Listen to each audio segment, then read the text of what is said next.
Good evening, good evening, good evening, good evening. Big up to everybody. Love and light. This is the URT. We are the URT. You are the URT. Welcome to the URT. Your host. Big up to everybody. Please welcome. Not being well. Obviously, that's why we've not been doing that many videos. But big up to everybody. Please smash a like on the video. Subscribe to the channel if you're not already subscribed. And welcome. We're going to be having a much needed discussion tonight. Much needed conversation about modern football, but specifically what the things that are the toxicity that it can bring about. And obviously, there's no more toxic football than Manchester United in world football at this moment in time. It doesn't get any more toxic than Manchester United. So we're going to be talking about that. But yeah, we'll wait for people to get in here. Big up on love and light. I hope you're all well. Jum'a Mubarak to everybody. Ramadan Kareem to everybody else. Yeah, Ramadan is coming to an end. It's going to be Eid soon. But yeah, when we stand in total solidarity with the people in Gaza, always stand in total solidarity. People in Congo, people in Sudan, people wherever in this world where they're facing oppression, discrimination and hatred. Free the Manchester 10, free the people, free them all, free the land. And yeah, love and light to you all. I really wanted to have this conversation, but I've been ill lately. But I really want to have this conversation about modern football and where I think modern football is and what modern football is about. Modern football for me is there's so many levels of toxicity. I think the media, social media has got a lot to blame for it. I think owners of football clubs and decision makers of football clubs have got a lot to blame for it. I think players have got a lot to blame for it. And I think fans play a crucial role in that as well. So it's not just one factor, it's many different factors, many different components or many different people who are in football who contribute to the level of toxicity. The biggest thing for me is especially about players, is about the stats. We'll have a debate. Hopefully people come in here, whether it's the eye test or the stat, you're into stats. I think stats can tell you so much. I think eye test can tell you a lot more than what stat is. Because we're viewers, we see things, more than what the stats are. And stats in sport is a very modern thing. And especially in English football, the stats is a modern thing, maybe 20 years or whatever. I think in American footballs, it was a lot. You know what I mean? Big up to everybody who's here. Big up to...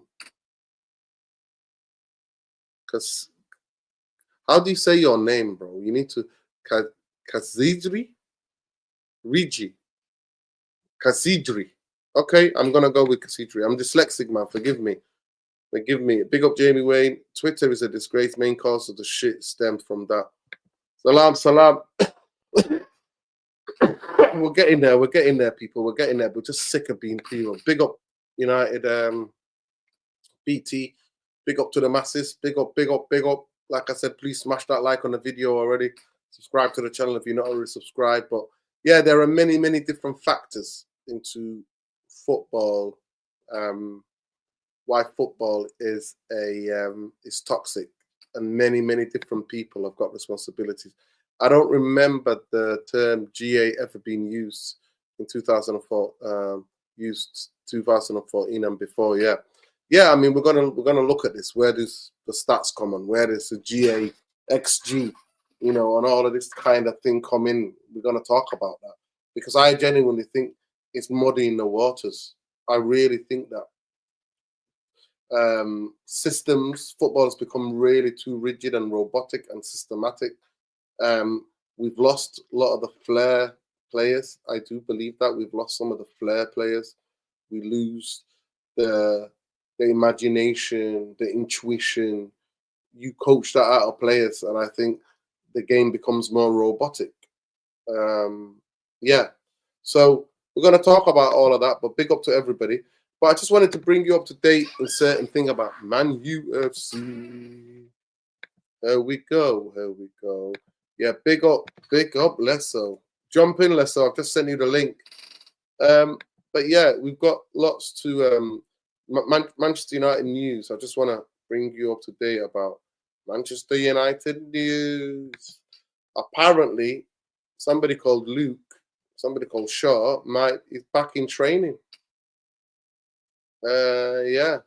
So that looks like players are just out here.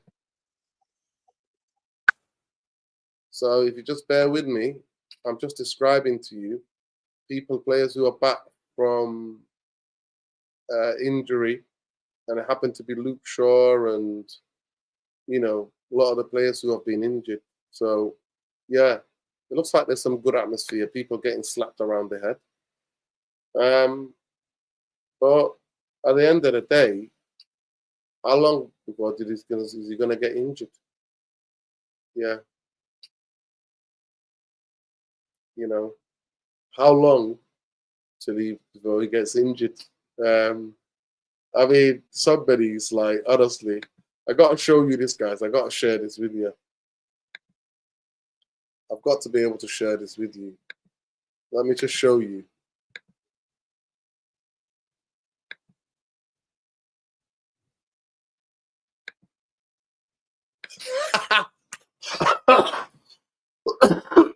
Forget the darts. Forget the darts. So yeah, Lenny Yoro, Harry Maguire, Luke Shaw, all back in training. That's what we can say. But there you go. There's our Luke. There's Luke giving it. There is Luke giving it some. Big up to you lot. I think the internet's done him dirty. It's really done him dirty, man. Yeah. So Maguire's back. I actually think Maguire's going to hinder us the way we play. I think that's a player that I didn't know one, but I actually think that the way that we've been training, the way that we were playing before, I think he exposes and everybody has to cover for him. I think we can only maybe do that for one player, and I think Casemiro's role, being passing the ball, playmaking from deep, has been 1+1 good thing in the team. And I think when you have to babysit two players, Maguire and Casemiro, I think it could end up costing us, especially at the back, because I'm a believer that Harry Maguire does not have the ability. He gets exposed if we go up the pitch with the ball in behind. So yeah, I'm not happy about him being back, personally. Luke Shaw, you know how I feel about Luke Shaw. I don't think he's that, you know what I mean? Let me just try again with a link to try to get Lesso to come in. Let me just send this. Hopefully it's working. Hopefully it's working. But yeah, people. Yeah, so the internet's done him a bit dirty there.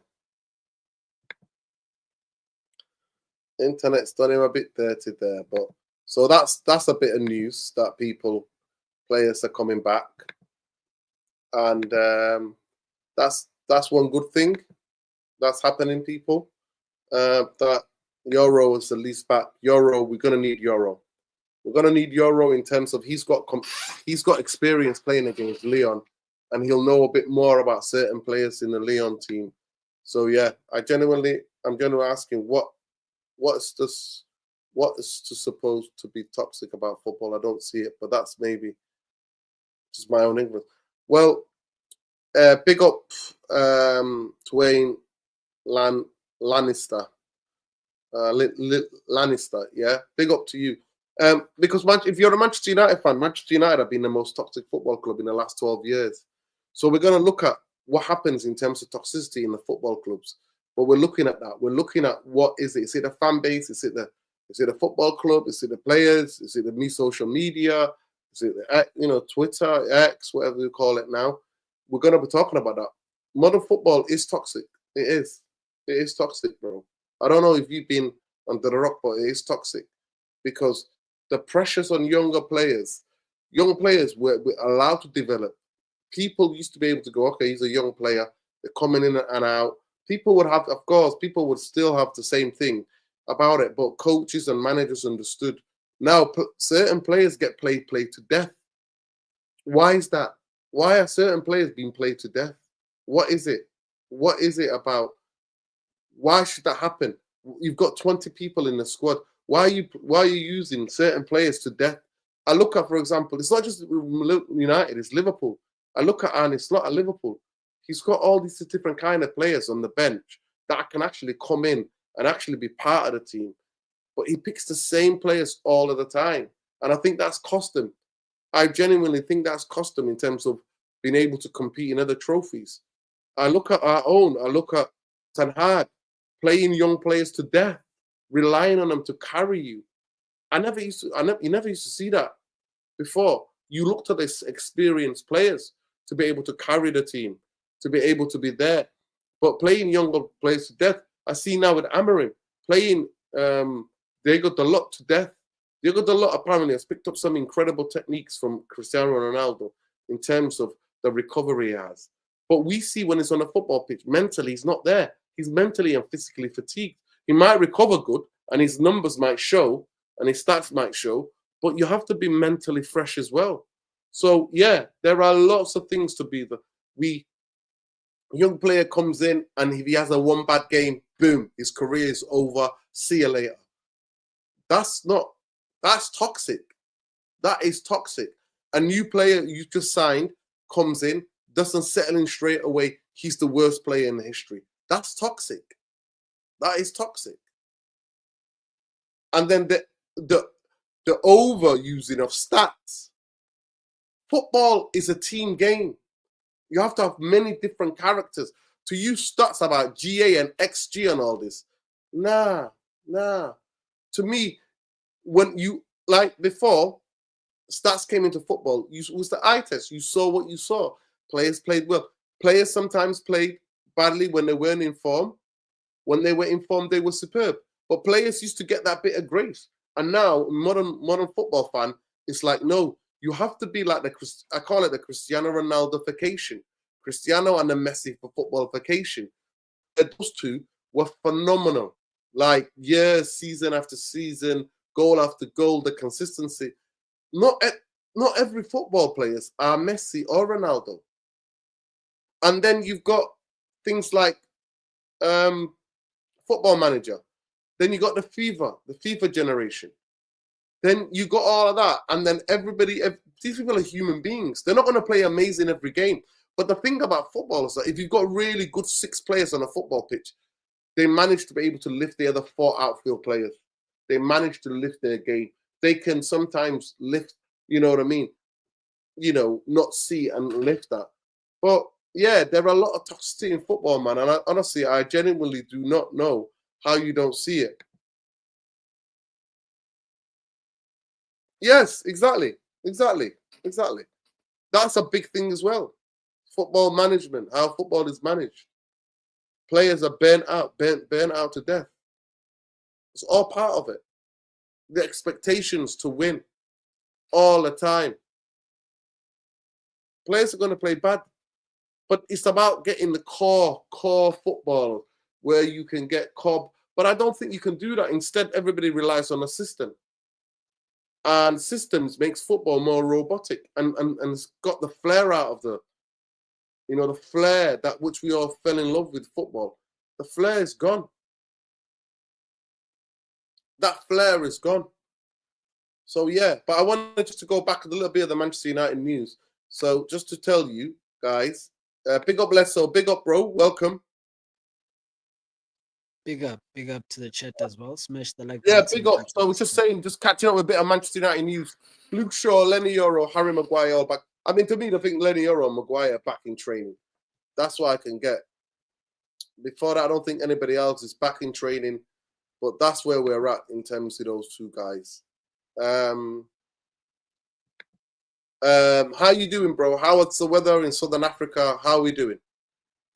Yeah, it's raining almost every day. It's cold here. I think winters come like 3 months before.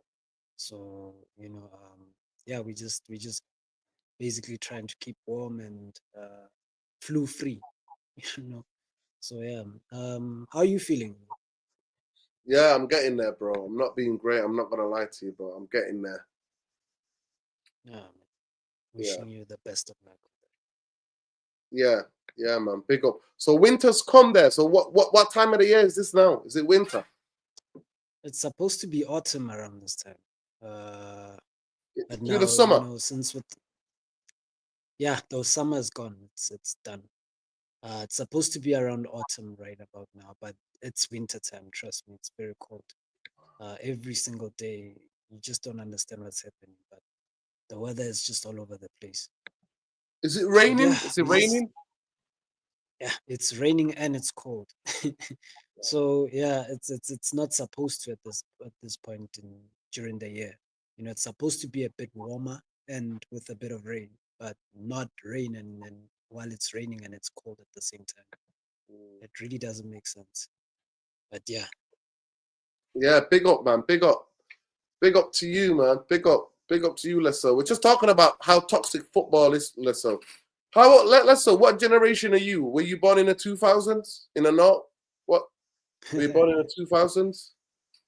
I take that as a compliment because I look a lot younger than Oh, there in you terms go. of the age I have. I mean, I was born in the 90s. So Preferably you remember 91. old school, you remember football without stats and everything else, without the GA and XG and all of that BS. And 100%. Yeah, man. I mean, in those times, it was all about you know, overall play. It wasn't just about the GAs and everything like that. Those things became more relevant as football got into this new age of technology and everything. So that's why they were more focused on stats than the actual gameplay. If you look at the people that watch the game, even journalists and whatever, they don't really watch the game. When they're there side on the side of the pitch, they really like they just take notes and then that's it. Like they don't really like watch the game from start to finish. Like back in the day, a person could write what was happening throughout the game because they were actually watching the game. Nowadays they just take bits and bits and then they just make up a whole story around that. But yeah, I come from a generation where we appreciated watching a player play, like his all-round game, how he affects the game, whether he scores or he doesn't score, but it's all about him contributing in terms of the way his team is playing, and he contributes highly to that. And yeah, unfortunately nowadays it has gone. It's because of the I think it's because of the Cristiano and Messi thing that has kind of ruined it to some degree, because they just started notching up goals for fun and everything. Like nobody really cared anymore about the overall play. They all cared about scoring and that's it. It was no longer about the build-up play or this guy did this or that's how he started out the play. No, those players don't matter anymore. Like if you actually think about it, they go under the radar nowadays. It's all about the person who finishes or the person that actually saves the stops the goal from happening. But that's about it in football nowadays. But yeah, the entertaining factor is gone. Unfortunately, I knew it was gonna go um, the minute they started introducing this whole PEP system and everything.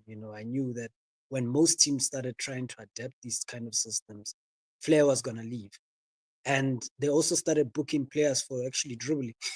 So when you saw that, then you knew that it was done. Like players were gonna be robots, basically. You're not gonna be able to express yourself on the field anymore. You're gonna have to just play because you don't want to humiliate the opponents, and that's part of the game. That's what we grew up when we were playing on the streets or we were playing football in general for the teams that we played for. Um, the opposition had to demoralize you. I mean, Man United demoralized. There's many ways to demoralize people. It's not just by dribbling, but it's also scoring a lot of games and controlling and just battering them. And then you leave. That's how you leave them scarred. But nowadays, it's like we're focused on one side of the game. The only way you can embarrass someone is just to outscore them. You can't really dribble anymore. You can't do those things. In South Africa, that's how you grew up. Our style of football is basically like the Brazilians, because if you played on the streets, you had to know how to dribble. You had to know how to be a goalkeeper, a striker, and a midfielder, and all. You had to learn how to play all positions. You couldn't just be a striker or a midfielder or whatever, but you had to be good on the ball, on your feet. You had to practice how to dribble, and how to get out of trouble and how to pass, how to move into spaces, how to receive the ball. Those things you learn them even before you went into and joined the local football club around your neighborhood. So those things are taken away. Like it's unfortunate, but yeah, we're stuck with this football, guys. The PEP systems and all these other systematic way of playing football. It's basically like watching AI playing football nowadays. But yeah. No, totally, definitely. I don't just think it's what's his name? I don't think it's just Pep that has changed it. I genuinely don't think that. I don't think it's tiki taka. I think it's the way that other teams have followed. I think it's what what the trend of copying is, and I actually think now even Man City don't play tiki taka now. Football has become more physical right now, especially in the Premier League. And footballers now, to be fair, you don't have to be a proper footballer. You just have to be physically. You may be able to run, get in position, and you have to just have the level of physicality. So in terms of the talent, the things on the ball, I don't see many really good technically sound players anymore. I think people that's been coached out of them. I genuinely think that. I don't know what that's the chat thing, but yeah, I see teams, players being the things being coached. I remember 6065 like 2009, how they would say new generations to learn how to play out from the back, tiki taka, viola, borrowing pet ball. Yeah, maybe. Somebody says here we need to go up to Scotland and try find another Fergie.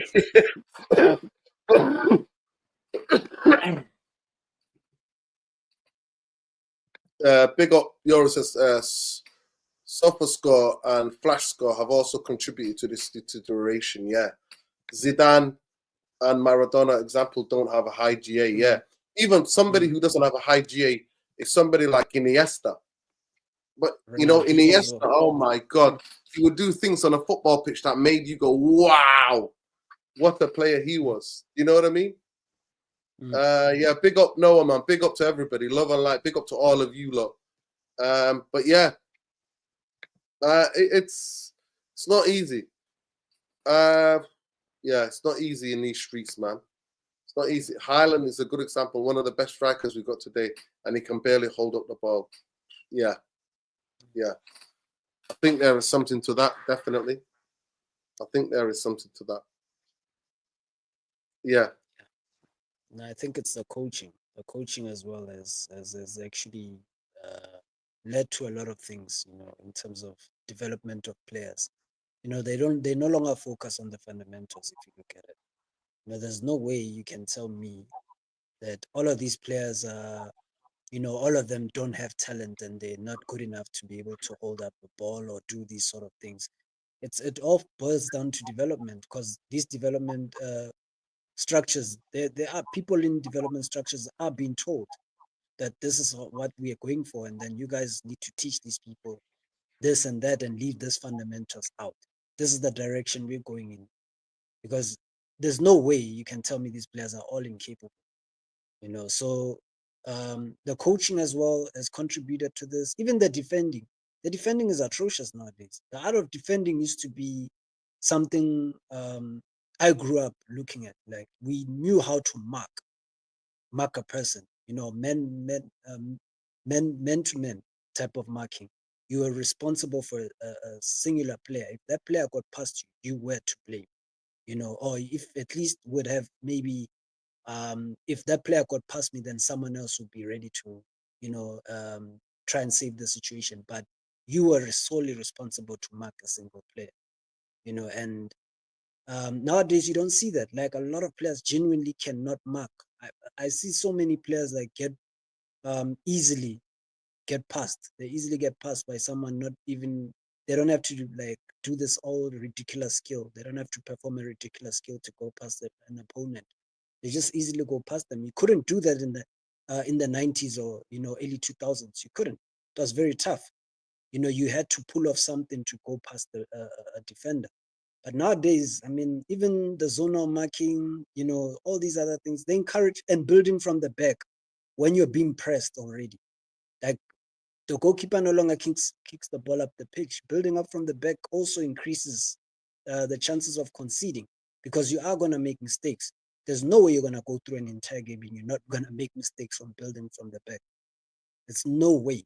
So the coaching has contributed to that. I think it's more in line to do with the game in itself entirety. I think that's what they said they're encouraging. They're encouraging more goals and all these other things, making it easier to score. They don't want boring games. Games used to be tight. It wasn't every game where you were sawing grabbings and it was games were tough. Games were tough. It was very tough to score. That's why people think R9 and these other guys were not why they have not notched so many goals and throughout their whole Let's so careers and everything. let's so tell them about the tackle from behind. What did that do to football? Yo, Messi and Ronaldo, no way doing what they were doing. For some yeah. of you people, tackle from behind back in the day, players used to take you out. You think you can come, you will get taken out because defenders were allowed to tackle. Now nobody tackles. If you tackle them, it's placed a yellow card. Crazy stats. But go ahead, let's explain that to them. Yeah, no, definitely. Like, the tackles that we used to see, guys, like it was just the norm. Even for us growing up, like we saw them as a norm. It was a way to toughen up a little bit. And nowadays, I mean, if you touch the guy, literally, it's a yellow card. So, like, you can't even defend properly because of such, and that's why the whole defending part has gone out the window because, I mean, literally, there's no point, to be honest. If you're gonna defend the way we used to defend back in the days, you'd be sent off within the first 10 minutes of the game. So it is what it is. I mean, you had tackles from behind. You had like to get a yellow card. It was very difficult. You had to do something atrocious to get a yellow card. You saw even with Roy Keane, the type of tackles he used to make. He used to get away with some, and they'll be like, nah, and the next one maybe he'll get a yellow card for that. But yeah, the game I think it has gone too soft for me personally. Everyone is diving all over the pitch, trying to get people sent off. A lot of footballers today wouldn't have survived personally with the kind of tackling and that you had to like endure back in the game. Like even as an attacking player, like you always knew that you're gonna walk away with scratches. You're not leaving that football pitch, unscathed. It was just not possible. There was a lot of body contact, as opposed to today. Today you can't do any of that. You either get sent off or it is what it is. You get suspended for many games. So yeah, it's dead out here. What do you think is the most toxic thing that in modern football that you would get rid of? The most toxic thing. And you know what? Get it in the chat, Besides, people. I really want your answer. What's the most toxic thing in football you think right now in modern football? Yeah, I think racism, to be honest. I don't mind the whole thing of benters, guys, because honestly, we grew up in the times where people used to say, people on the stand say a whole lot of things, it's just part of the game. But outside of it, like they'd leave it for the games. Outside of it, they'll just, life carries on. But racism, I think you need we can't have that. There's you can't apologize for that. You can't make any uh sort of defense for that. I think that I would eradicate it immediately. At least if you're gonna banter players, banter them and tell them how bad their team is and all these other things. But the minute when you start referring to colors and all these other things, it has no place in football. You're bringing politics into football and unnecessary things that have nothing to do with the game, because the sport is for everyone. So why are you trying to, So for me, that's the number one thing I'd remove. Everything else for me, that's what makes the game exciting. I mean, if we're all going to be I'd say we're all gonna be quiet and we're scared to say anything, and we're not scared to have exchanges, those sort of things. those things, guys, like they form part of sport. Sport is very competitive, so naturally we we're gonna clash, in the stands, in the stadium, and and obviously when we have opinions, we have different opinions and all these other things. That's what makes the sport great. So I don't believe in too much censoring, but in terms of racism, it needs to be cut out in all types of sports. Like it has no place anywhere. Period. Yeah, big up Sean. Sean, how you doing? I hope you're well. But yo, guys, yeah, no, I'm well. Just been really busy. And not much football happening. So, Now, to be fair, we but yeah. not many shows either. I've been ill, bro. Oh yeah, no. Oh, sorry to hear that, man. So Yeah, hope you're feeling better. Yeah. I've been getting illness after illness. This is the second show that I've done in about nearly 2 weeks. So, yeah, it's not a problem. Big up to you, though. Yeah, yeah, no. And I know it's flu season. Or what? One thing, one thing we will not be doing is saying any disparaging thing towards the U.S. government, because Sean, unfortunately, is over there, Right. and we don't want Sean Right. being snatched off the streets. Nah, yeah, that's it's we live in interesting to say the least times. Like we're living in history right now, right? It's like we're seeing things that you read about in books or something. The idea that the government can literally disappear you for political opinions, the kind of things that you think only happens in, I don't know, Nigeria or Africa or other parts of the world. It's happening in real time. And they think that just because you call something, I don't know, terrorism, or you declare it to be support for terrorism, that makes it so. But yeah, no. Um, Hopefully football gives us some respite this weekend. Yeah, big up to you, Sean. Sean, we're having a talk. The thing says how toxic is football and who's to blame.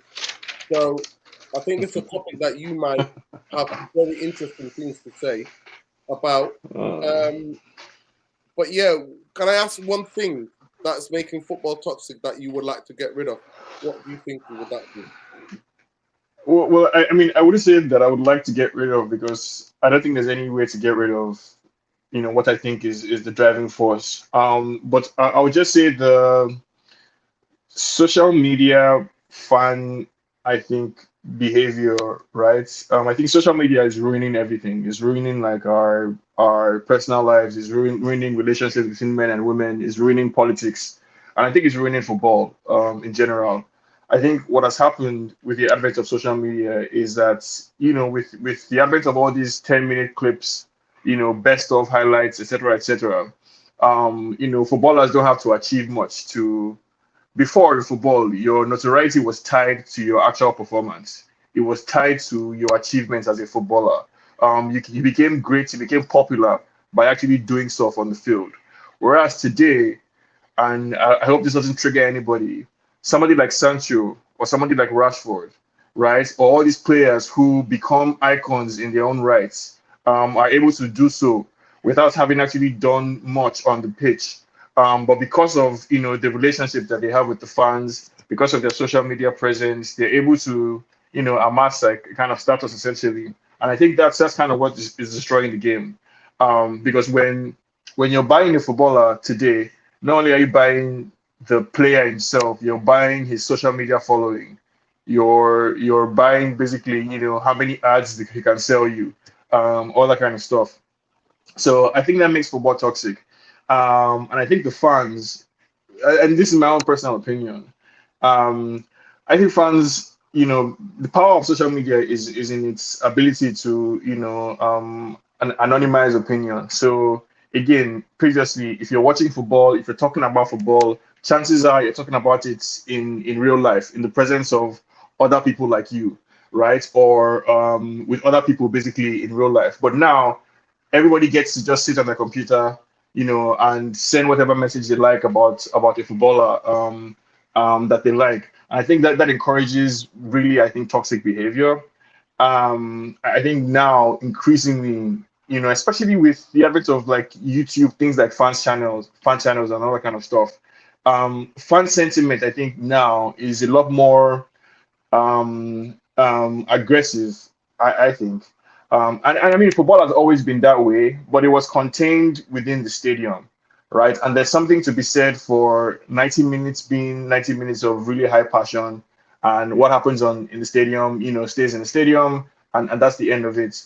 But now, it happens in the stadium, it lives on the internet for days and weeks, and so after people get to talk about it. So if you're Rashford or Sancho or something, for example, right?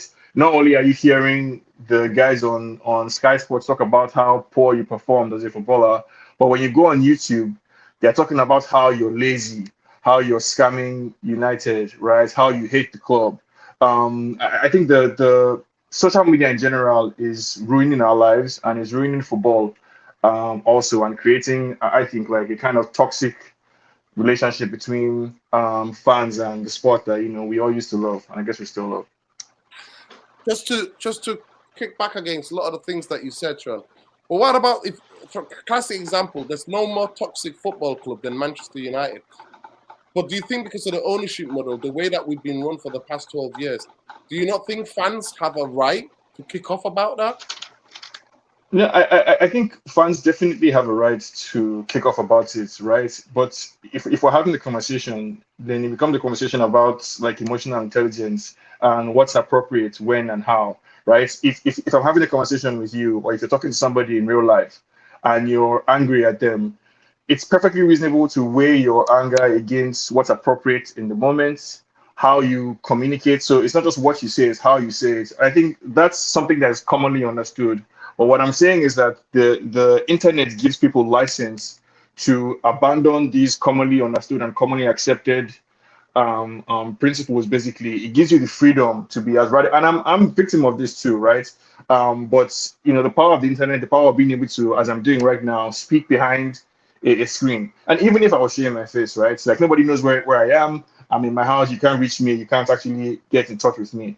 So that gives me freedom to be more radical or to be more extreme in the things that I would say than I could possibly be if I were in front of you. So United fans have every right to be angry. I think legitimate reasons to be, but I think it's also reasonable to say, oh, this reaction is exaggerated or unnecessary, right? Or beyond what we should be able to accept as reasonable.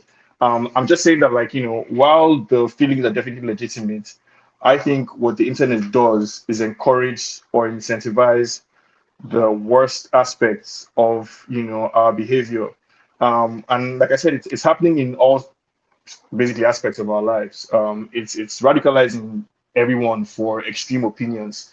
And I think if I could, like I say it about Elon Musk, right? I think if Elon Musk really cared about free speech, he would have shut down Twitter, because it's poisoning basically our discourse, essentially. So if I could get rid of one thing, I would make it such that after we finish watching football, you have to talk about it with people in real life in front of you. No more internet reactions. Enjoy the match with your family, with your friends in real life. Talk about it within your small geographic network, and let it be a central place on Sky Sports or wherever where we all watch commentary.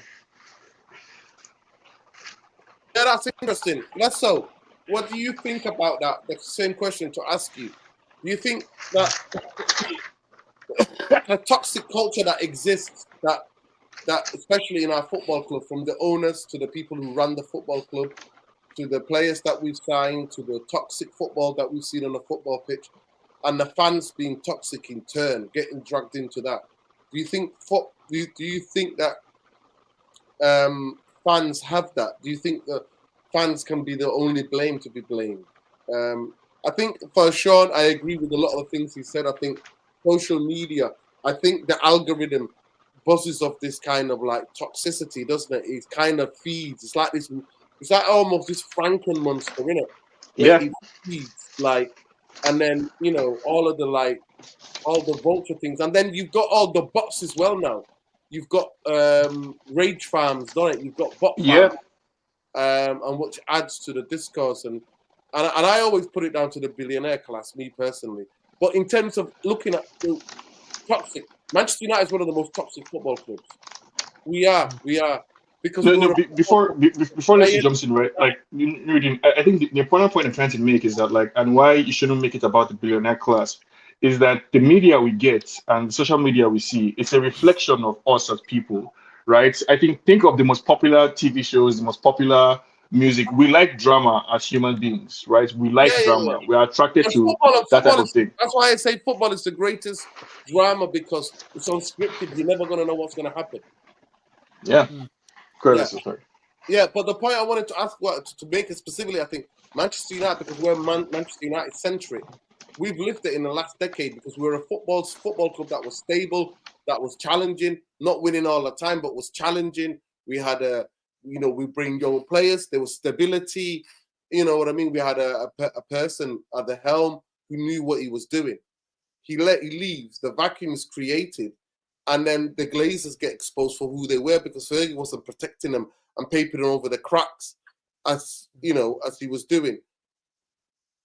And then the fans didn't get sucked into this toxic, and I'm guilty as anybody of that. But do you think that, or we are? I'm not just saying me. We are. But do you think the fans deserve answers? And is that fans being toxic, or is that fans just wanting to understand? I think yes, 100% I would concede that, especially when I talk about younger players and the patience that needed to have, because we've been so bad that we've run out and we are all in this echo chamber. And I think social media can be echo chamber where we demand unrealistic demands, where there's no stability in the football club. For me, there's something toxic at this football club. All the coaches have failed. Not all the coaches are crap. Not all the players we've signed are crap. There's something rotten to the core, and that's the ownership and the people that they had in charge. So the question is, it's a long way going around, but I specifically, Manchester United fans are allowed to be toxic because of what we have to deal with. Let me just get this super chat. Let me just get this super chat. Big up. Leo Zeus says, keep up the great content, Arun. Yeah, big up. Appreciate you always. Thank you so much.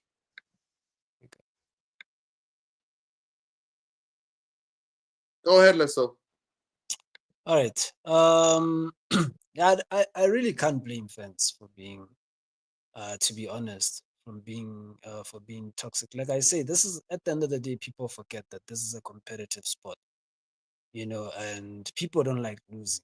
Imagine you've been winning for so long, and your club hasn't like somewhat dropped any stand. Like you guys have always had standards. Even when we were losing, we went finishing below third or something like that under Selex, right? So, like now you've come to the realization that everything has.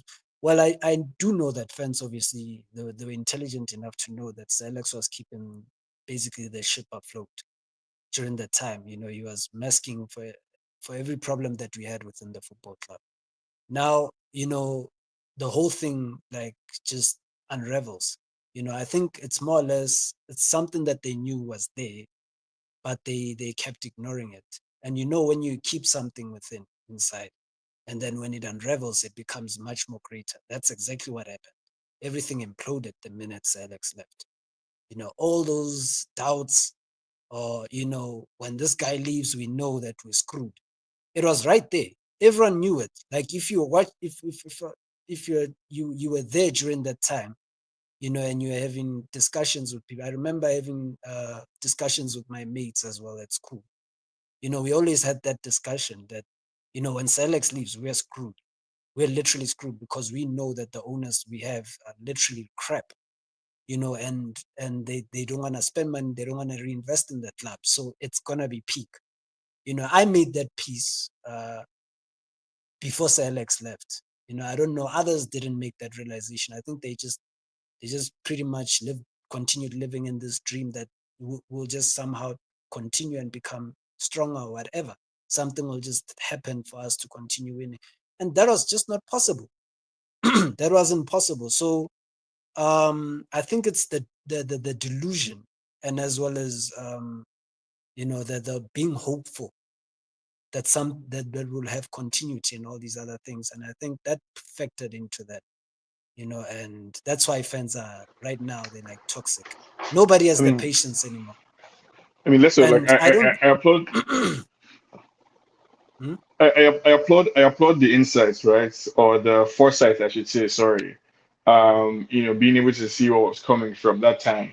But I think if I could offer some pushback, right, I would say this phenomenon of fans caring as much as we do right now about the ownership of the club and the management of the club as per how it's run, I think it's a relatively modern phenomenon, right? That you can trace to the rise of social media as I'm describing.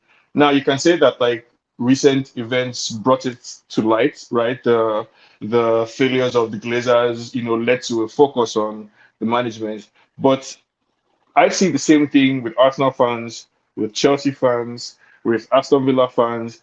Basically, it's part of the lexicon of how fans talk about football or sports, football right now. The conversation also includes the way clubs are run because basically, PSG and Man City to an extent changed the business model.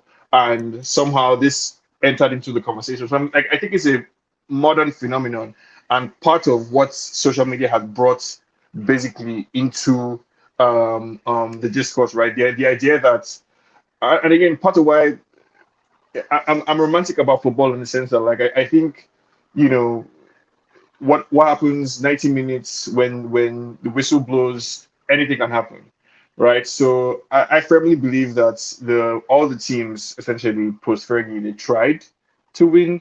They tried to find success in their own various and competent ways. But I think there are a lot of ways that the discourse around football has changed in recent times. Because if I think back to when I was younger, right? Basically all we used to do was argue Del Piero versus Zidane and Rooney versus Drogba and all that kind of stuff. Like that was it.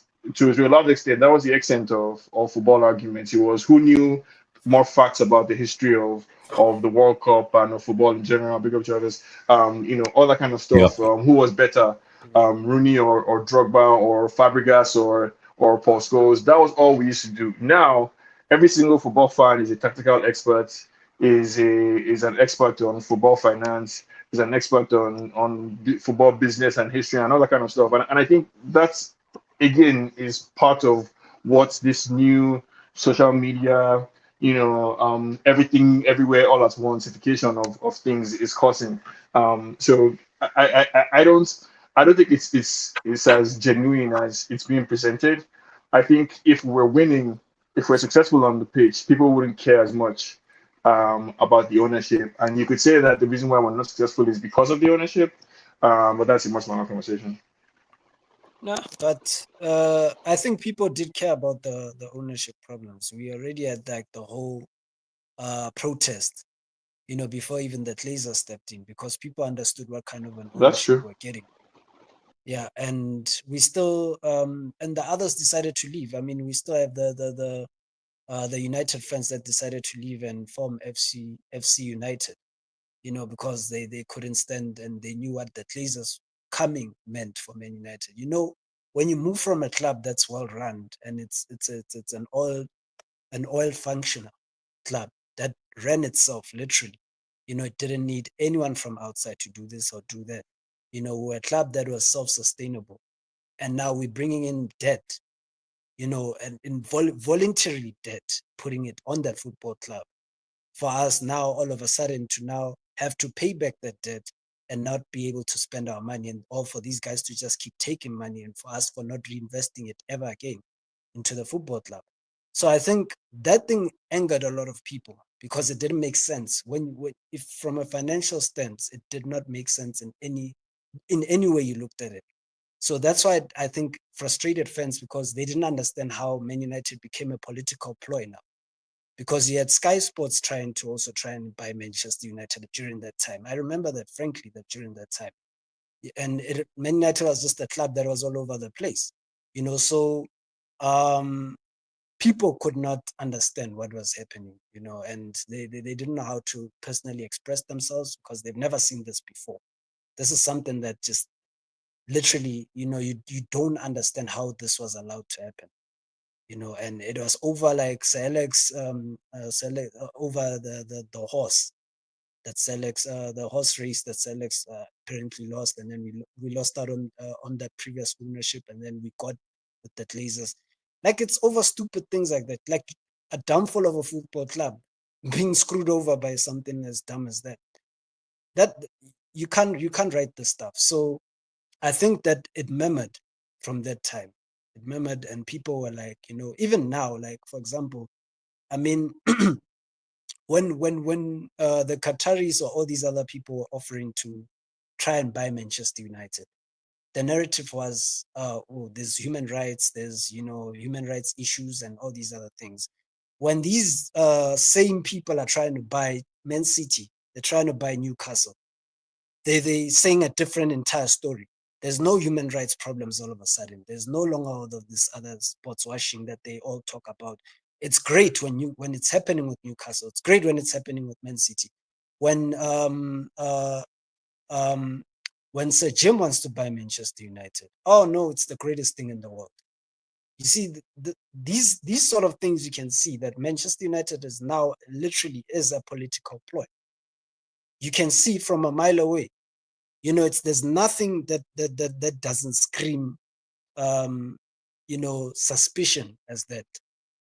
Because right now they didn't want any, like, they didn't want the Arabs owning Man City, and then the other one owning Manchester United. They couldn't have that happen by all means necessary. So Manchester United are literally right there in the middle. Like, with us, I'm sorry, like they just do not want us winning again. Personally, that's how we're looking at it, and that's why I think it boils onto the frustration, onto to the fans. Fans know this deeply. I think all of us do know this deeply, that none of these guys want us to win anymore. And they don't want us coming back. You can see it. It's okay if Man United die off or whatever. Every other club can get better around us. There's no problems with those people when they own those football clubs. When it comes to us, because they know immediately what would happen if these guys came to us. They knew we would become a self-sufficient club again, and we wouldn't necessarily need these guys for anything else. So unfortunately, they're trying to keep us where we are, and it's fine. But social, like I say, I do agree with the whole social media thing. It really heightened up everything. Like, people just went there and they just exploded. And like, whereas in real life, I feel like it was just a conversation. We had the conversation. It never like filtered onto the players. 100% pick up Jarvis. Please make sure you go and check out the initial 2-hour show. Stu Jarvis, I jumped on there for about 40 minutes discussing about Manchester United's new transfer plans and the players that they would want, players that we all thought that would make Manchester United, what's needed, what's necessary right now to help Amarin for next season. So go and check that show out there. Jarvis, we're talking about how toxic football has become. We're talking about who's to blame.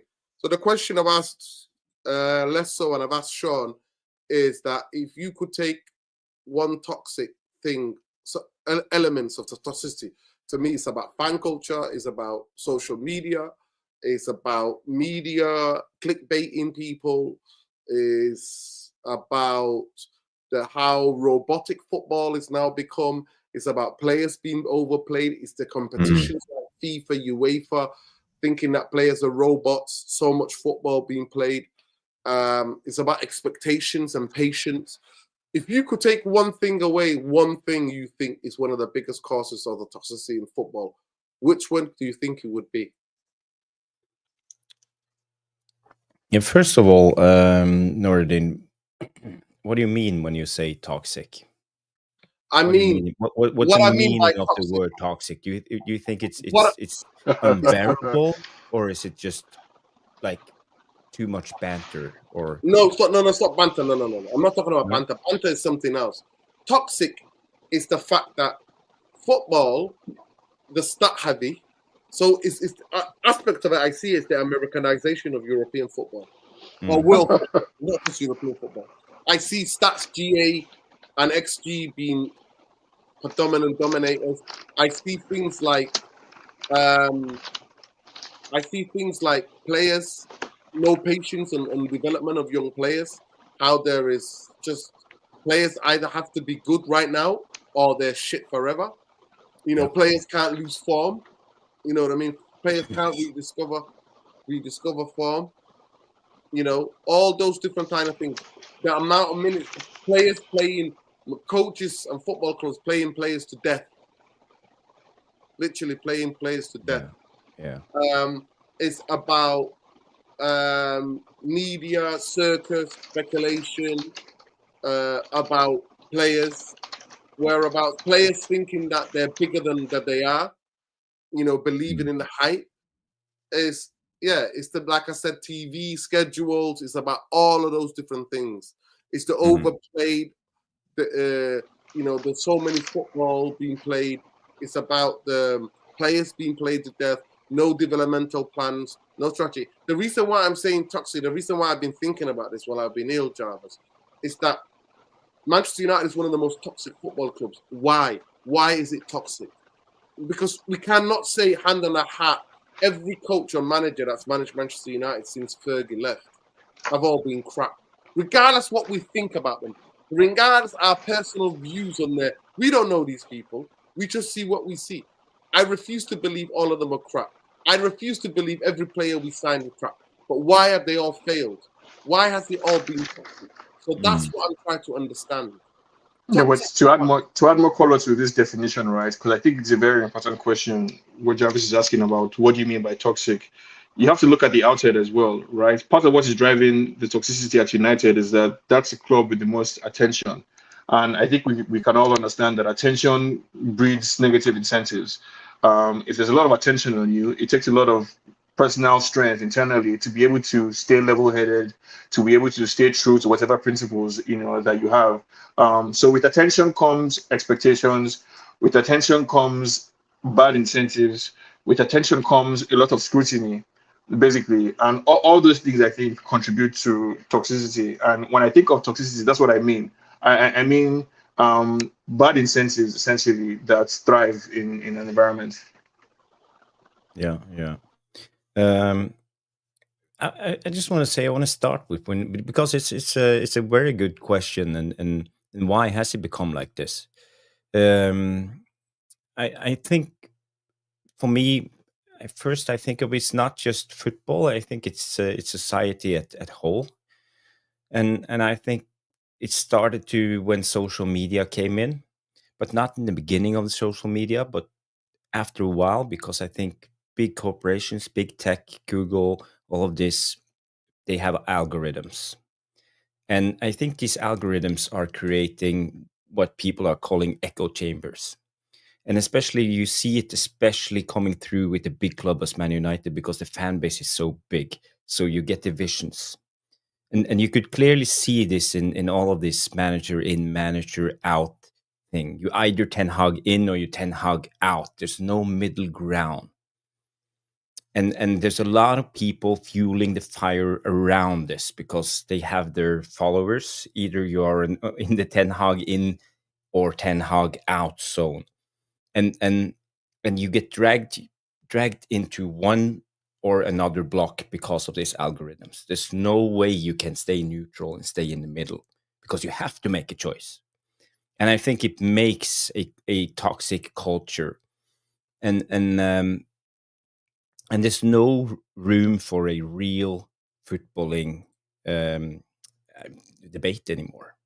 People are not open for it because we just want to hear what we want to hear. And if someone tells us something different, we're not open for it because everything we see every day, we're on our phone, on our TV, on our pads. It's the echo chamber we live in, and we can control it. It's the algorithms. It's how big tech wants us, because then it makes us good consumers because we get what we want and we tune into that web page, to YouTube, to Twitter, to whatever, and see what we want to see. And that's how they hook us, how they grab us. We're And all and we all commodities. are stuck in this. So and yeah, we are part of it. Yeah, we are pundits, content creators, we are YouTubers, we have an opinion, but we in a way we are just parroting what our side is saying and what we are looking at from our perspective, and there's no objective view on it. And that's why I love a channel like this, Nordin, because we actually can disagree, we can have we can have different opinions, and we are adults about it. And this is what I'm trying to create on my channel, also on the Tactical Devils. I want to have a mature debate. It's not about you being right or you being wrong. It's about learning from each other, learning and widen my perspective. And I think that's one of the biggest problems. People don't want to learn anymore. They just want to watch what they want to watch, and you get forced into take a stand. So I think, to answer your question, I think this is the main problem. And it's not only football, it's society at whole. It has become like this. Is you either Trump or you either, that you can see on the debate, on the in the elections, in everything in life. It has become extreme. You either right, you either left. Take out? Yeah, and I think you broke it down brilliantly, Jarvis. But what would you take out? What's the element that you think is adding to the toxicity that you would take out, and you think football would be better for it? How we can do better, or what's the main problem now? If you had a magic button. Because all of this algorithm, they are making tribalism turn extreme. That's the problem. We are forced into camps. So you will get rid of social media? No, I don't say that's the answer. I say that's the part of the problem. Echo chambers and now also when modern football now is hyper commercialized, and football is global brand, and you either into players, and then suddenly the algorithms or whatever creates players FC or clubs or whatever, So I think So like what I'm saying, that before you joined, I said my solution would be to, if I had the magic wand, I would get rid of social media. I would get rid of Twitter. I'll get rid of TikTok. Maybe I'll keep TikTok, but I'll get rid of Twitter, Instagram. Basically, if you, after the game, go and drink a beer, talk about it with your friends, talk about it with your family, with the people you know in your community who, look like you, maybe or not, but they're in the same socioeconomic situation or are just around you. Basically, have a conversation with a real person. Because what I was saying earlier is that, like, we are all commodities, basically. Every single one of us right now. Every single time you go on the internet, everything you type, everything you press, everything you look at, any app you open, all of that is valuable data that is sold basically to third parties. So you, as a human being, as you are right now, you are a commodity, basically, in many different ways. And that's what is creating the bad incentives, because these algorithms, they want to keep you looking at your phone all the time. They want to keep you scrolling, basically. So they need to show you things that would keep you interested, right? So I mean, and who wants to hear some guys casually talking about Kobe Mainu and how his tactical disorder? Like, no, they want to see people screaming at each other, right? That's what would keep you locked on your phone. You want to hear somebody using really vulgar language, or you want to hear somebody, screaming or saying something, and you want to go viral, basically. So yeah, social media. If I had the magic wand, I would get rid of social media. Yeah, I think that genie's out of the bottle. With that, I agree. I think social media can be run in a better way. I genuinely don't think so. I think since Elon has took over, I think that it's gone even more exacerbated. I think I'm a massive believer in the freedom of speech, but I don't think what X is now is a freedom of speech. That's where I agree with you, Sean. I don't think. No, we don't agree on this one. No, we don't agree on this one. Because you can't have it both ways, right? That's the problem with somebody like Elon, in the sense that it was always a lie that you could have a free, open Twitter where nobody would censor anything. That was never true, right? Because like we're saying here, it's required sometimes to. We even do that in the chat. You moderate, you remove slurs, you remove nasty comments, right? But Elon told everybody a lie that Twitter was very left-wing in the first place, and that he was going to come and be neutral, whereas he had a political agenda to sell. And so now he has shifted it in the entirely opposite direction. But the simple truth is that the harsh reality is, if you open up to free speech includes, and I would argue that free speech is most important when it's speech that you don't like, when Yeah, it's yeah, negative speech or it's bad speech, basically, or hundred whatever you percent, think is wrong. Yeah. 100%. And that's what I was going to say. I believe in free speech, and I believe in the freedom of speech for somebody to say what they want to say in the most abhorrent things, disgusting, dehumanizing things, as long as I've got this the right to call it out. But what Yeah. he's doing now is a dictatorship, it's authoritarianism, where he doesn't like what people say about him, he gets you banned. He's basically one person. But I don't want to focus on that. I want to keep the conversation about football. Yeah. I actually think Sean made a good point earlier when he said, especially the English game was changed by two football clubs, the Dubai owning Man City and Ibrahimovic owning Chelsea. Mm-hmm. I think those two things have become huge in terms of the level of expectation, because when you've got that type of money and then you could invest in that type of money, and I look at a club like Manchester United and I think we were so far ahead of both of those football clubs, and we dropped the ball because they were focused on winning, and both owners want to win football, and they've got basically open checkbooks. I think that has gone a long way to kind of it. I look at Barcelona, I look at Real Madrid. Real Madrid for me is a club. It's always going to be the crown jewels of Spanish football because of it's the king's team, you know. If you look at establishment and the historical rulers of Spain, Real Madrid is their team. Barcelona are in a totally different region, Catalonia. They don't even want to be part of Spain. Mm. So you've got that. So they were always never going to be. They're always going to get the tax breaks. They're always going to get all of the different things for them to be able to compete. But that has changed significantly. I genuinely do think if the football club is toxic, the fans are going to get toxic. It's only a natural reaction. I really believe that. I put this thing as the thing to say, is football toxic? Because I'm specifically thinking about my football club.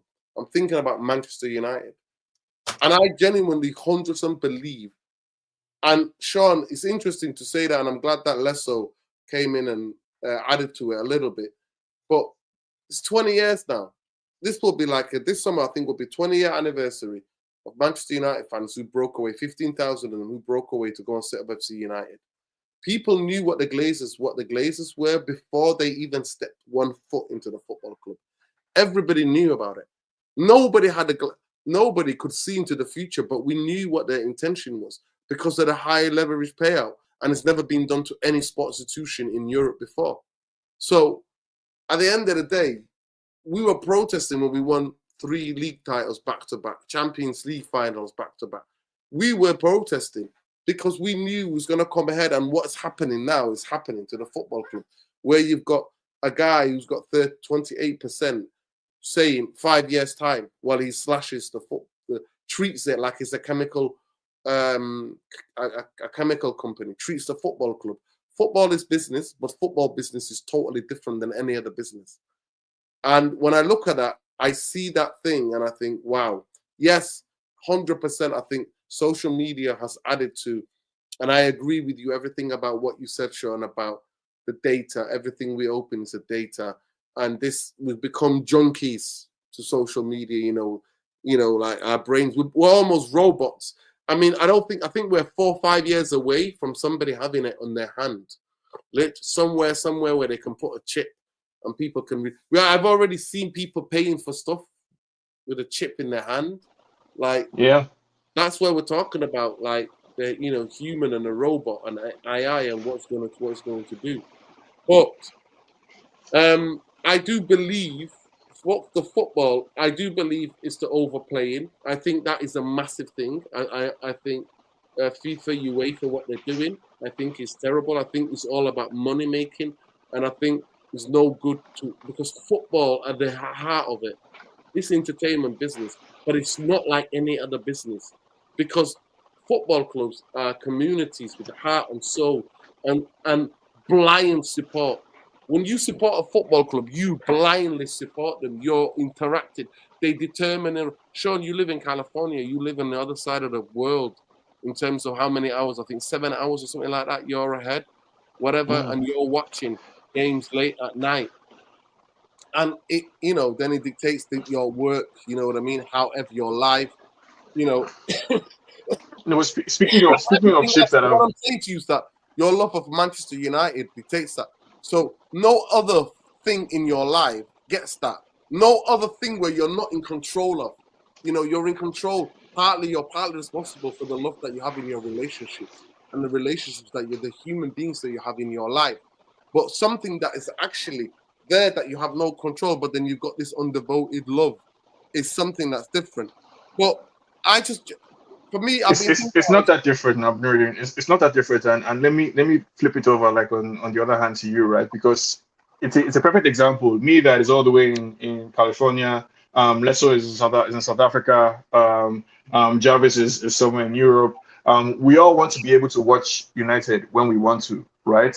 And in order to be able to bring us that service, somebody's paying a shit ton of money to do that. And increasingly, with since it's 2025, modern day, we want to be able to do that on our iPhone or our iPad or whatever gadget or gizmo that we need. And somebody's paying to bring us that convenience, essentially. And the more convenient it gets, the more that bill is. And in order to be able to meet that bill, the players have to play more. Basically, like it's a symbiotic, relationship between the fans who want more constantly, and the players who have to perform to meet the expectations basically of the fans. And we want our club to be able to pay whatever it needs, right, to get the players that they want. So if it's to get Hurricane, we should have spent 100 million, right? Or if it's to get this person, we should have spent all that money. Basically needs to come from somewhere.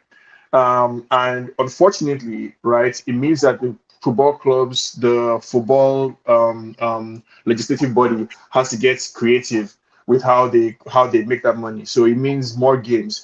It means games in America.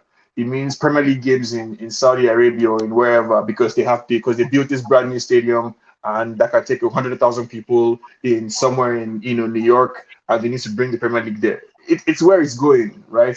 That or the idea of Super League, 4 clubs from England, 4 clubs from Europe, from Spain, 4 from France, that kind of thing.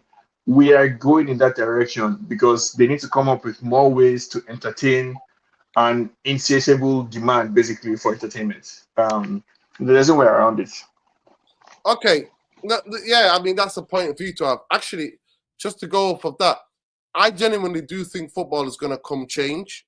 I really, really think football is going to be changing because the capitalists, the ultra capitalists, the billionaire class are in charge right now, and they're going to take it because they want more adverts. So do not be surprised not seeing in the next World Cup final a halftime show. Do not be surprised in the Of Champions League course. halftime show. Do not be surprised if they don't go to adverts like after 25 minutes. So maybe football is going to be split up into 25 minutes or maybe even half an hour. 4 Because of quarters. Yeah. go to it. And Basketball. I genuinely do think then that's when I stopped engaging. Mm. What could happen to football, Jarvis? I'll go to Leicester first, actually. What could happen to football that makes you want to disengage on it? Because I think the changes are coming because capitalism and this vulture capitalism is not going to stop because he thinks till it rinses every ounce of money out of it. What do you think? What would you go right? I'm not watching that anymore. I've had enough. What would Now, make you? I think that you've actually just explained it right there. If we come to a point where we're playing football in quarters now, I mean, there's those sort of things. Like, guys, we must keep football what it is. I mean, American football hasn't changed. Baseball hasn't changed. So what are we doing trying to change football now? Do you see what I'm saying? So football's gonna lose its authenticity. But just to say, baseball is a stop-start sport. Basketball is a stop-start sport. Football, American football is stop-start. Football is for 45 minutes for a long time, and then another 45 minutes. You have 15 minutes break in between. Now, do you think because they want to rinse everything out of it, and it's because it's the world's game. You know, America. Yeah. I'm just done with what's going on in America. It's the world's game. What would happen to it for you to go? Nah, I'm done. I think if we start this whole thing of where clubs are now playing everywhere, you know, all over the world and stuff like that, I think we need to stick to the traditions, basically, where players, I mean, that even the atmosphere and everything that you grew up with, you know, you're so accustomed to watching Manchester United playing in England and wanting to go to England, to Old Trafford, to go and watch them, instead of, you know, them maybe coming up to South Africa and then the next minute they're playing in Asia, because that's where it's gonna go. You know, just like if you look at wrestling, WWE, that's what they're doing now. You know, everything sports is being moved all over the world. You know, and they did say with football as well, it's gonna be the same thing. You're gonna get Premier League games in, you know, in China and some in, you know, in America, some in wherever. So for me, I think that will be, for me, that's when I know that I'm done, because, you know, you lose the essence of every football club and what it identifies itself with, you know, and that magic leaves. Like, it's just like when they told you about Santa, and then next minute you find out that Santa Claus is, you know, is doesn't exist, and then it's like the magic of like that sort of thing just disappears. Like, that's it. You've grown up now, and you have to just face up to reality and that sort of thing. So I feel like football will leave. That side of football will leave. The magic side of football will leave, and it will just become like every other soulless sport out there. You know, Yeah. so yeah. The reason why I said they want to split it up into 4 quarters or whatever is because of adverts. That's what I meant by it, because they need to sell things, because they know all the world's eyes are on big games. And I don't expect the World Cup to be the way it is right now. And people, it really breaks my heart for it to go from the roots of what football was to be then now Americanized. I'm not here anti-American. I'm anti-American business. I'm anti-vulture capitalist. That's what I am anti. I'm not anti-American people or people from the US. They're getting exploited. They're the victims of these vulture capitalists and vultures. But that's what I'm thinking. People who know nothing about football are going to ruin football because they don't care. They don't understand the sport. They're not in love with the sport. They just care about just how much money they can get out of it. But Jarvis, what would they have to do for you to go, okay, I'm not watching this shit anymore? And people in the chat, let me know what you think. Big up to Windy, by the way. They say that football is going to have to increase squad size, 40 to 50 people, if they want to play the game, because players are human beings and not robots. Yeah. I mean, yeah, please also keep smashing the like, subscribe to the channel if you're not already subscribed. We're going to be back now. Hopefully, we're going to try to do daily content. We've been ill past couple of weeks. We've not had a good health, but we're fighting. You know, we want to get back to good health. So big up to every one of you. But yeah, go ahead, Jarvis. What would they have to do for you to go, nah, I'm done here? Yeah, but I have to be honest, I'm already starting to get fed up with a lot of this. I think it's way too commercialized. I think I think we have lost a little bit of the soul. You know, Stu and I, we usually do a retro segment of the show when we talk about the 70s, the 80s, the 90s. It's not about just the Fergie days when everything was good, you know, but all of this. Remember going to Old Trafford. Stu has a lot of memories about the old guys, you know, like Jim Leighton. We talked about Jim Leighton the other day. Remember him, the goalkeeper from Scotland, and all of this. It was different times, and now everything is about commercializing, and you know, we see a lot of these players getting abuse, and a lot of fans getting abuse, and you're not allowed to have an opinion in between. You have to choose. And I think also, just to get a little bit back to the original topic, it's about lack of leadership now we've seen when the Glazers came in. We had people like Ed Woodward, Murtaugh, Arnold, and the Glazers, obviously Joe Glazer and all of the rest of the vultures that came into the club. They sit in the US, a lot of them.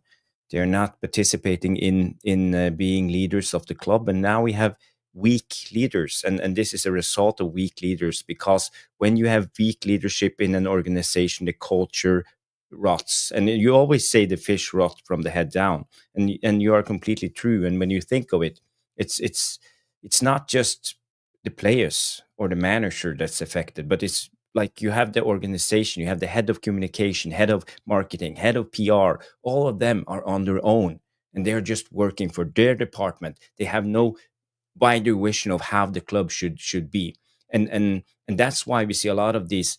Even Man United, the club itself, throws gasoline on the fire just to make it explode a little bit extra just before games, just to flip it a little bit more extreme for people to engage.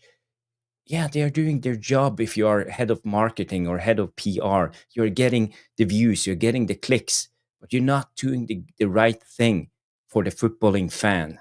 You're making a toxic environment, and without the leadership that's firmly has a vision for how the club should be run, this is what happens.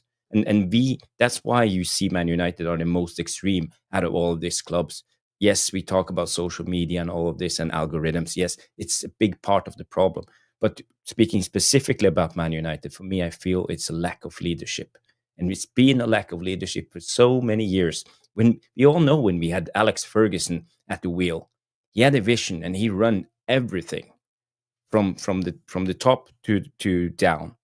He knew how to behave. If there was a guy, head of communication, who was acting out and doing something that was a little bit immoral, unethical, or didn't do as he wanted it to be, he would be out. Ferguson would have kicked his ass out on the street, even if he was in the head of PR, because that's how the club was run. But now we have weak leadership, and I think that's one of the biggest problems.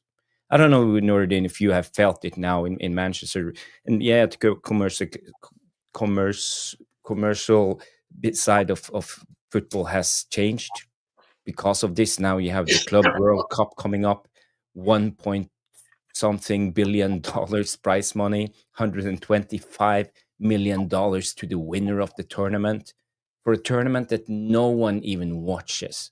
It's a big thing because of the money. 100%.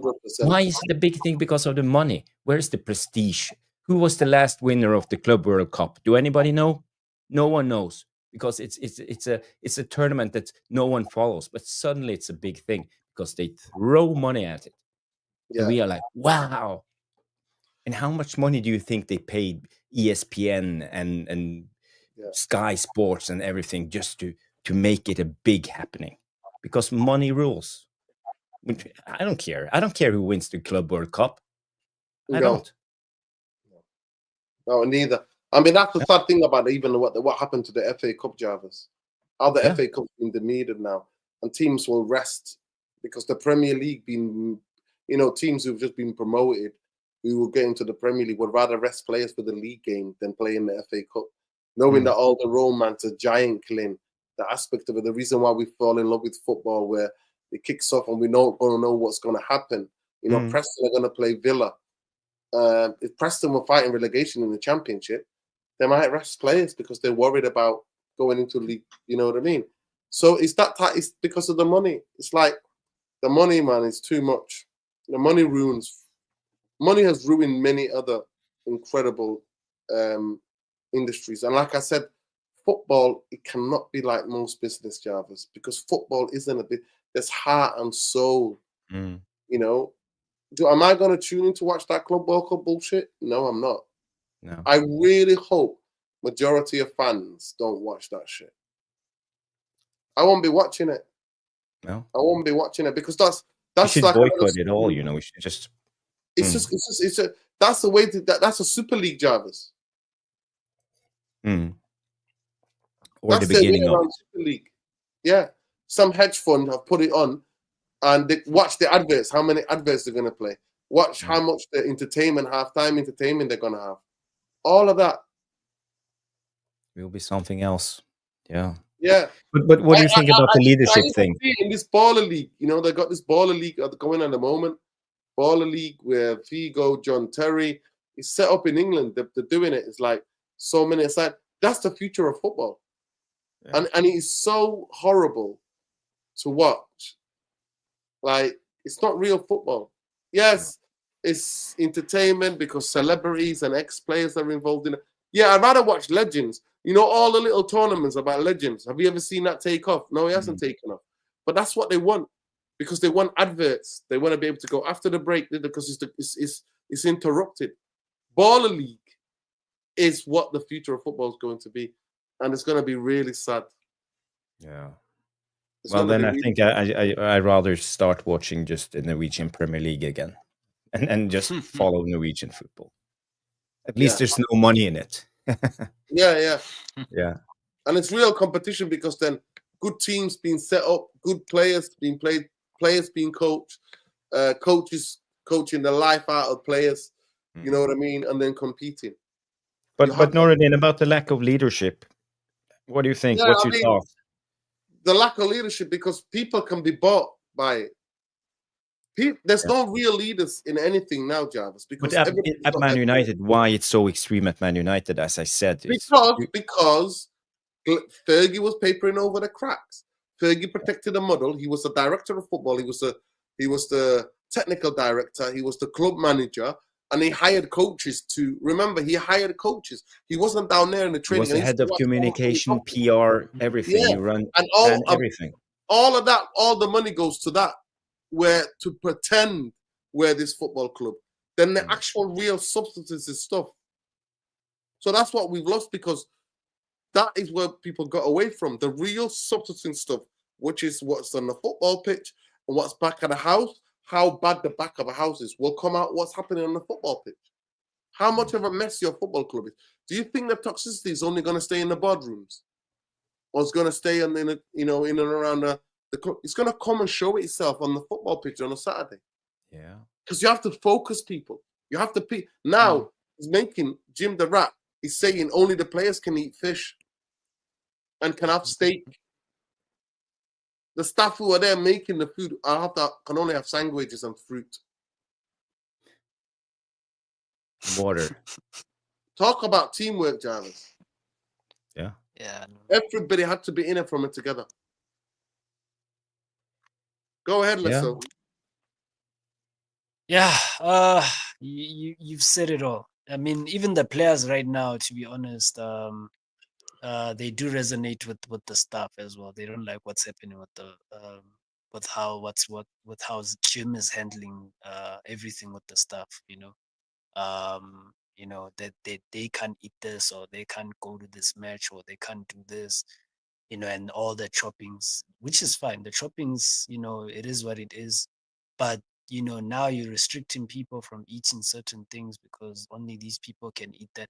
It's not really going to help if you're going to make more mistakes going forward, in a way that they have done so far. So for me, it's a short term of solving problems. It doesn't solve them long term. They still need to get their house in order in terms of going forward.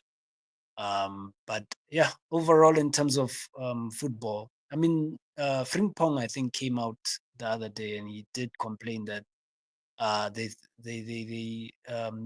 FIFA thinks that they're robots or something like that.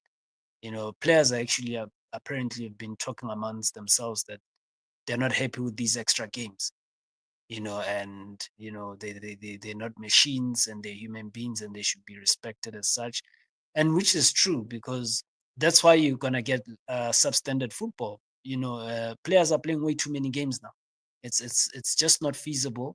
They can't maintain that level of professionalism at playing so many games. So I don't know what they're gonna do. I think they're gonna either shorten the games, because that was actually talked about by FIFA. They might actually try and shorten the games now, so that they can fit in a lot of these games, because there's no way players are going to meet these demands. It's just not feasible on the human body to be able to play so many games. So a lot of players will break, like they'll get their bodies will break down, They logically will. Yeah. speaking. So it is what it is. I think the football, to me, honestly, I think in the near future we may need to find new hobbies, because I mean, Jarvis, they're also gonna penetrate the Norwegian league as well. Eventually it's gonna come to my league as well here in South Africa. It's gonna go everywhere. So we may need to find other hobbies, personally, and it's just sad, but the minute when so much money was put into the sport, I knew that it was going left. And I mean, as well as with the bettings and everything, with the match fixing, guys, it's deep. Football is rotten. The minute when we allowed these betting companies to also take over sponsors and all these other things, teams are throwing away games and they're doing all these weird things. So, it is headed in a very deep and bad But hole. I Lesso, spoke to. but sorry, just go on, So- go on. Sorry for interrupting you. Yeah. I spoke to a former football player. He used to play for Wolfsburg, right? And he told me that they'd personally come to them, one of them, like separately, and they'll tell them they'll try and offer them money to throw away games. So, I mean, it's bad.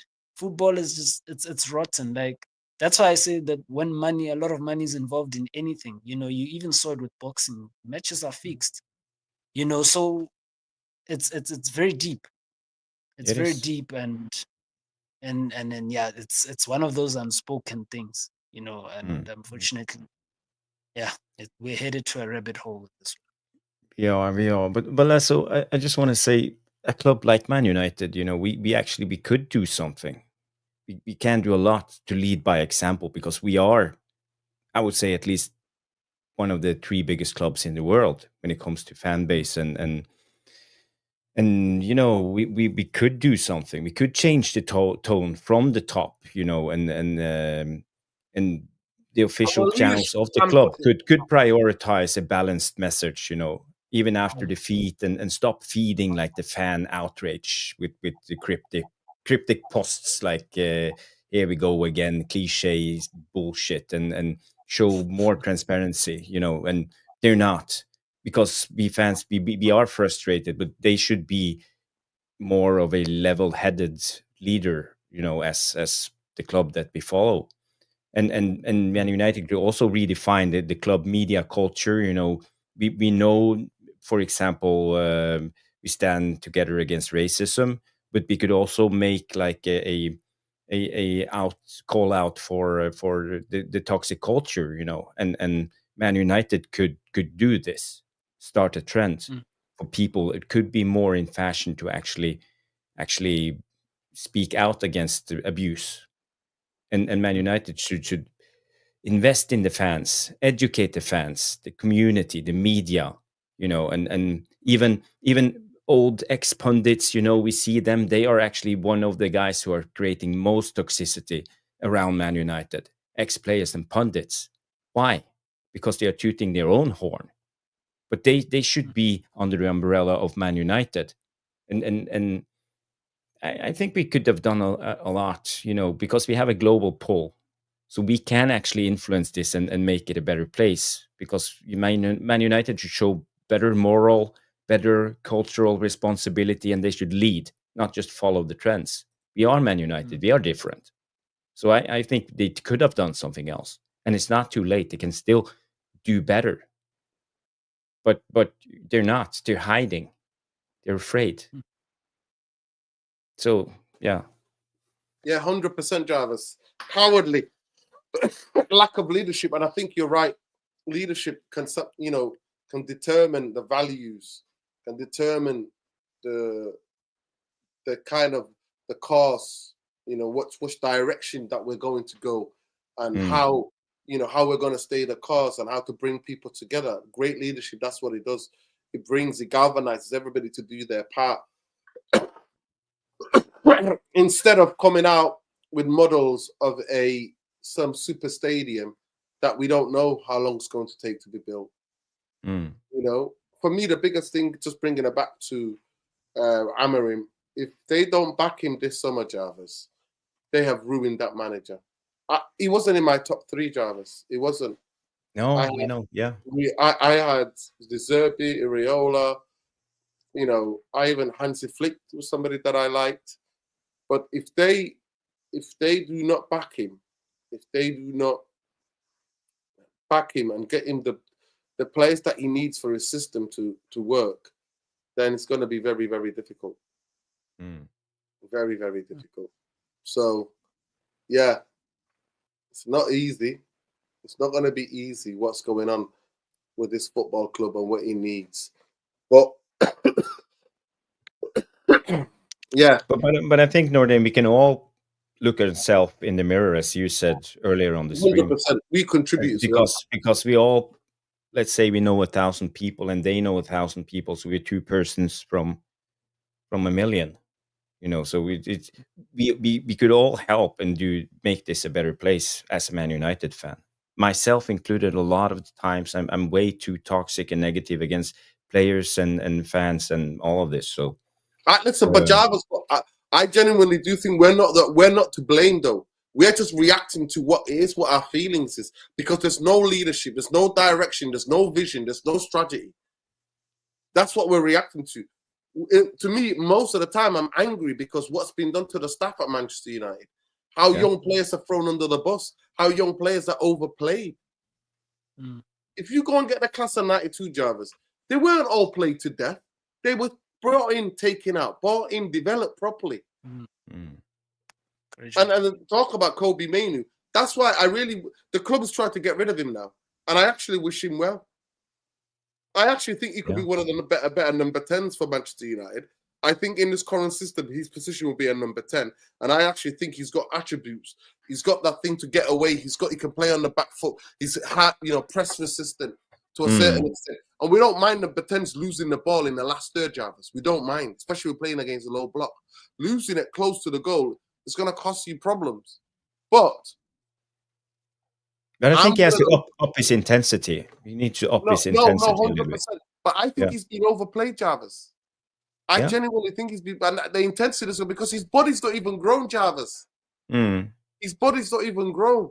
Remember what Ronaldo came. Remember how much Ronaldo spent with the gym. Yeah. To be explosive. Remember how much he spent in the gym. Remember he was scrawny little kid and then come out like that's what he needs. Ronaldo wasn't played every minute, no. He was bought in, taken out. So this adds to the toxic. In my bit, if you want to call me toxic, my thing I've always been, and this whole channel is vision, is the whole thing is on the owners. I always go back to it, always is with the owners. Yes. Do I get frustrated when I watch certain players who can't even make a 5-yard pass? Yes. That's just being a football fan, Jarvis. It's not personal. I'm just commenting on their performance, on how they play. Yes, we use the language or their shit. That any professional footballer is 20 times better player than us. Let's be real out here. I think back in the day, they were 70 or 80 times better than us. But now, 20 times, because I don't think you have to be that great to be a footballer now to play in the league. I genuinely don't think you have to be. I think back in the day, you had to be a footballer. You had to understand the game. You had to have the maverick, to have the imagination to make things happen. I think majority of footballers have lost that instinct, Jarvis, because of the robotic nature and how talents are not discovered. Remember, 14-year-olds. The window for creativity as a player is smaller and smaller. Yes. Because everything is instructed, and you start at an early age. You even start at the academy, even at the age of like 8-10 years old. You start. My friend, I've got to think of Man City. Man City are coached to pass the ball from the back. No individual flair. No taking it. No making it. No, they have to do everything at the age of 7. Even small round games, they're told don't take on anything. Don't dribble. Don't get into the space. Play the ball. Pass it. Pass it out from the goalkeeper. No. You need footballers, there are certain players you need to be really good at passing and dictating the play, but you need mavericks that can take people on, can do magical stuff. And it doesn't have to be all pace and power. It can be guile. Remember that word? I don't know if they have that word guile in Norwegian. No, that finesse, that guile, that, you know. There were a lot of players who were not incredibly fast. For me, the biggest thing I always look at is Robinho, the Brazilian. The ball stuck to him like he had a tie to his shoe. He wasn't physically quick. He was a skinny guy, but he could dance, dribble past people, go around, do, you know what I mean? So yeah, we contribute to it. But for me, my thing, even in my politics, is directed at the people at the top, people who are the part of the establishment. There's no lack of clarity. There's no leadership. You said it, Jarvis. That was your biggest contribution to tonight's show. You put the point at the people on the top. They are. Why are you doing there if you cannot bring about? Yeah. So when I look at somebody like Kobe Mainu, I'm actually excited that, and I pray that he goes to a club where they can where they're stable enough, where they can develop him, where they can work on the physicality of him, where they can work on the other aspects of his game. People think he's a complete no. He doesn't even understand football yet, but what he's shown us was incredible. But already, Jarvis, we're already like, oh, he's not physical enough to play. Why? If you're a very good player, you don't have to be as physical as everybody else. To me, I think as a number 10, he'll be really good at Manchester United. But I'm worried that Manchester United are not going to develop him well. Yeah. And they're going to scapegoat him, so then he gets abuse on the socials.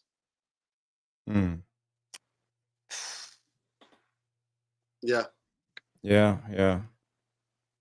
So, but you even see it now in Brazil, you know, the what they call it, the yoga bonita, the Brazilian style of football. You don't see it anymore. No, the freedom, the creativity. It's gone. You get the booked. flair. You get booked. To be fair, you get booked if you do that. All football was structured. Don't get it twisted. Old school football was structured, but there was so much freedom within that structure for players, especially attacking players, midfield players. You know, to have creativity, to understand the game, to know what type of game they're in, to use their brains and go, right, this is what we're going to do as a team. Now, all of that, no. That's why you got Maresca. Chelsea are losing 1-0, Jarvis, to Arsenal in a London derby. And his defenders are knocking the ball between them from the goalkeeper and not getting the ball forward. And he's like, he's applauding that. Yeah, that's why I want you to play. It's madness. It's madness in system. You know, you systemize madness. Yeah, I think you have to have some system, but I also think you have to have the intuition and the energy of, and like that magic of footballers can bring. But anyway, people. Oh, Luani's here. Let's see. Let me get his 2 point of view. Luani, big up to you, bro. We're about to end the show. Big up. Hi, everybody. How you doing, brother? Good. I'm good. How are you guys? Yeah, good. All good, everybody. It's been a while. Yeah, is it too cold for you to be in your workshop? Oh yeah, it's too cold. It's too cold today. So I'm inside. I actually just got in, took a shower really quick and wanted to join my friends here. So I'm happy to see you got your voice back, Nourdin. You know, that cough left you alone. Thank God. Yeah. So by the way, go ahead. We've got all the bots coming in. Everybody's got this little joke. Let's go over there and go Ineos in. I don't know what they're watching, but big up to everybody who's in here. All the Ineos in people. Big up. You're welcome. Welcome. Big up Saeed for the raid, by the way. Big up Saeed for the raid. Saeed. All the Ineos in. Come on in, Ineos inners. All the bootlickers. Come on in. Ineos in. We're having you all. Big up to everybody. Ineos in. Big up. You're on job. You've done a fantastic job, people. Come on, let's give them a round of applause. Brilliant. That's what we like. Ineos, Ineos. Welcome. You've come to the right channel. We're all Ineos. Ineos FC. There we go. Here we go. Here we go. Lawani, we wanted to talk about modern football. How toxic is modern football? Big up Saeed for the raid. How modern football is. How modern football. What is that? What do you think? What's the most toxic thing that you would take out of football?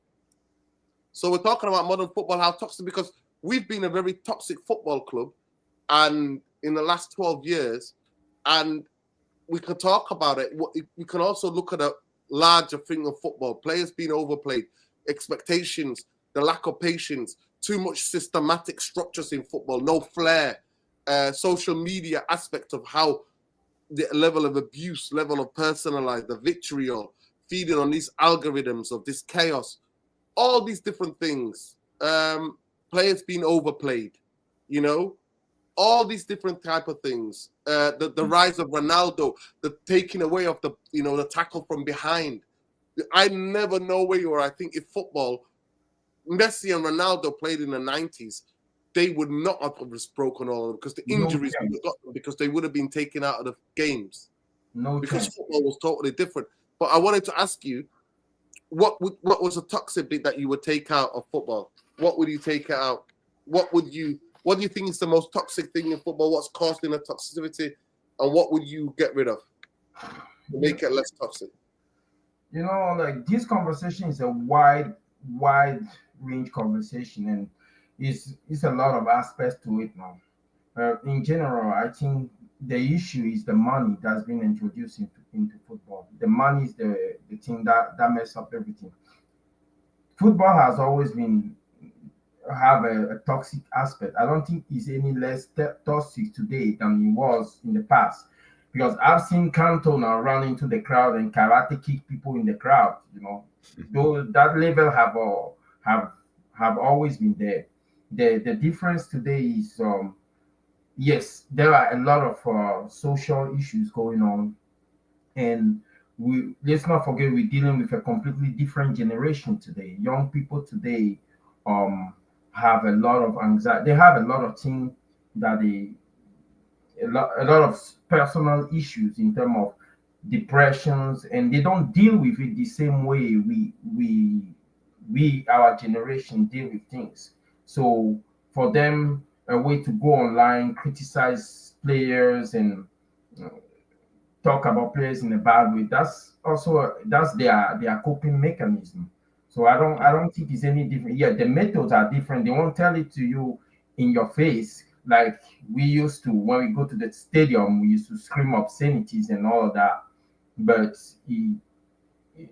it's just their personal coping mechanism. But in general, the sport itself, with the introduction of money, he has messed up the sport.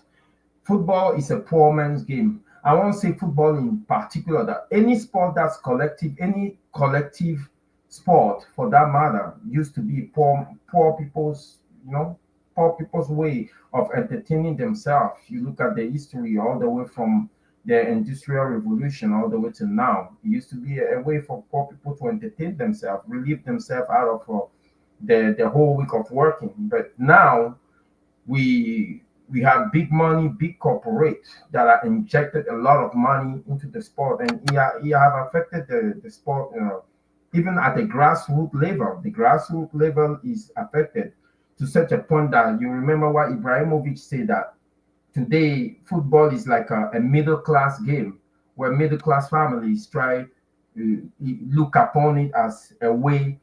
It's almost like sending their kids to Ivy League school. It's a way to get your kids to be in the upper middle class quicker because of the salary that the football players are making. The money has affected the officiating in terms of they want to preserve the players, so they're taking away the aggressive nature of the game. We don't have the tackle from behind.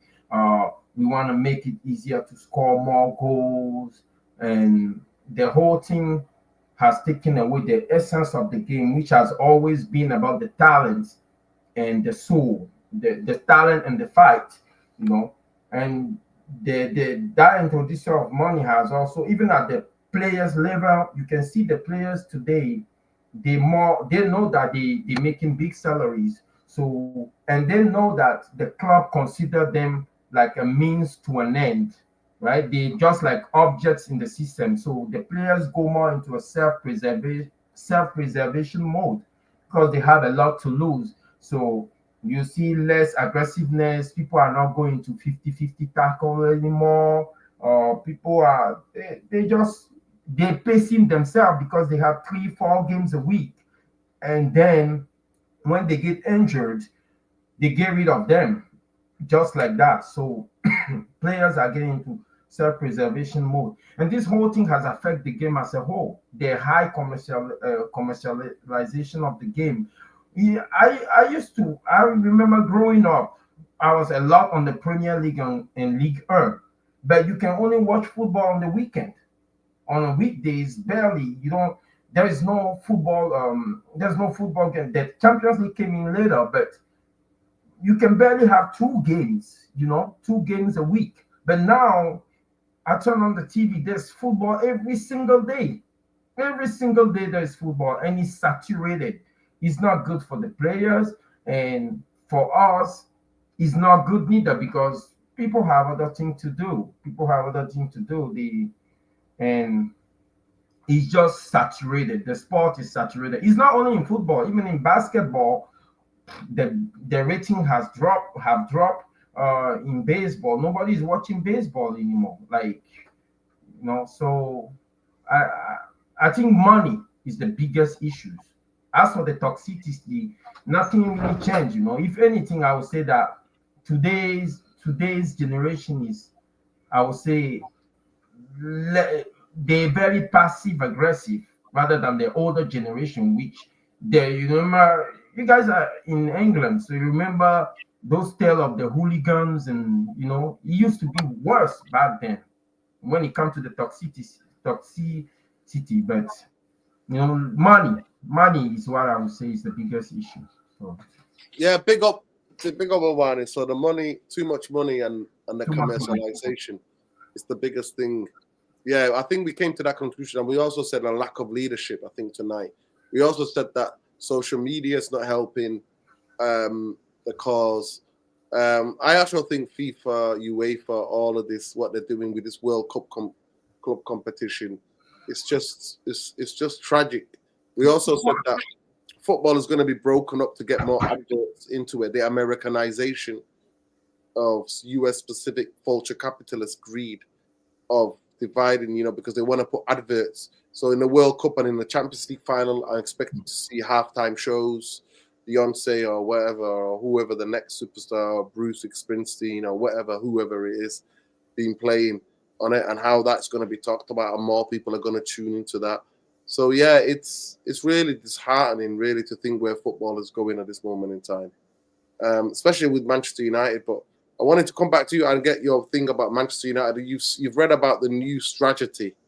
I'm gonna maybe do a show about it tomorrow, really, try to break it down. But just to get to you, new strategy of not buying cheap young players, and then try to make money from them by selling them on, developing them and selling them on. What do you think about agree to that? How much do you think is Manchester United is going to be kept back in the lower half of the table? Because I think if they do that, we're going to be stagnating in the lower half of the table. Forget Champions League places. What do you think, Juan?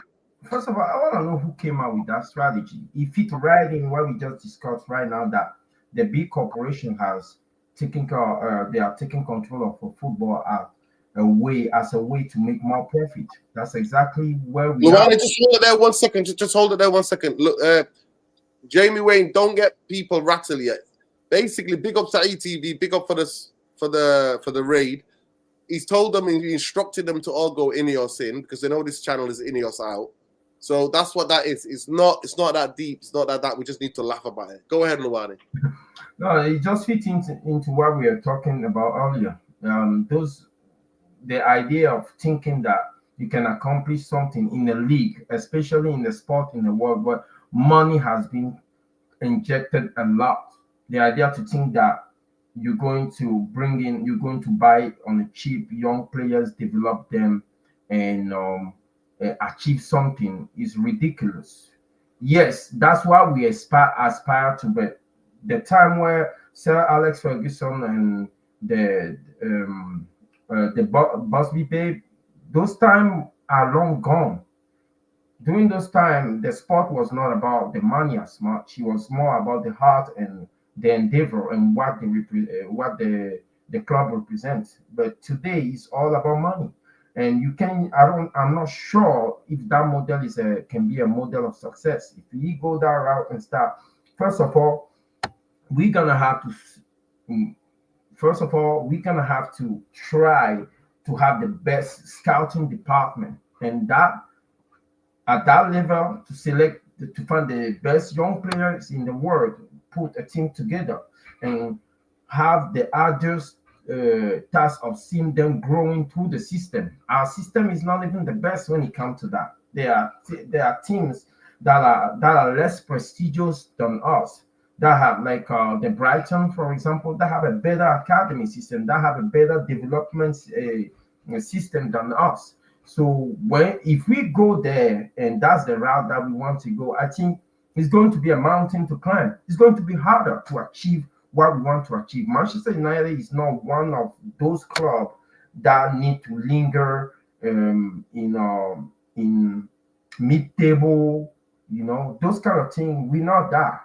Where we are a juggernaut, and we need to behave like juggernaut.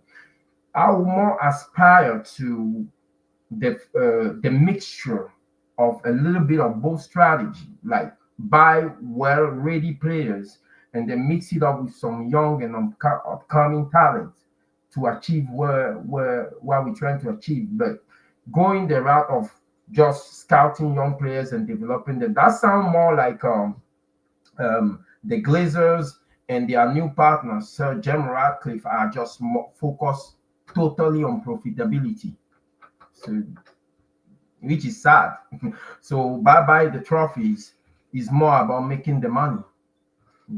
It's sad. Big up. Listen, please, people, smash a like on the video. Subscribe to the channel if you're not already subscribed. We're having interesting conversations about football and toxicity, the role that we play as fans, what we can do. But yeah, Manchester United is a very toxic football place in this moment in time, and the strategy of the transfer. I think you need a mixture of some sort of experience. I'm against buying older players, because that's what we've done for a decade. We paid a lot amount of money for over the hill players. So yes, I'm about buying first or second contract younger players, but I think you've got to have a balance. Everything in life is about balance. You have to buy some young talent and scout in young talent. I think our director of football de facto is Jason Wilcott, and he's well known to find young gems. He knows about young players. That was his speciality in Man City. He moved to Southampton, and that's what it is. But we need more than that. We're going to need more than that. So it's been interesting to see what happens this summer. But if they don't back Amorim, boy, oh boy, I think they've really, really they've trampled on him. A young coach, inspiring coach. Jarvis, I can't hear you.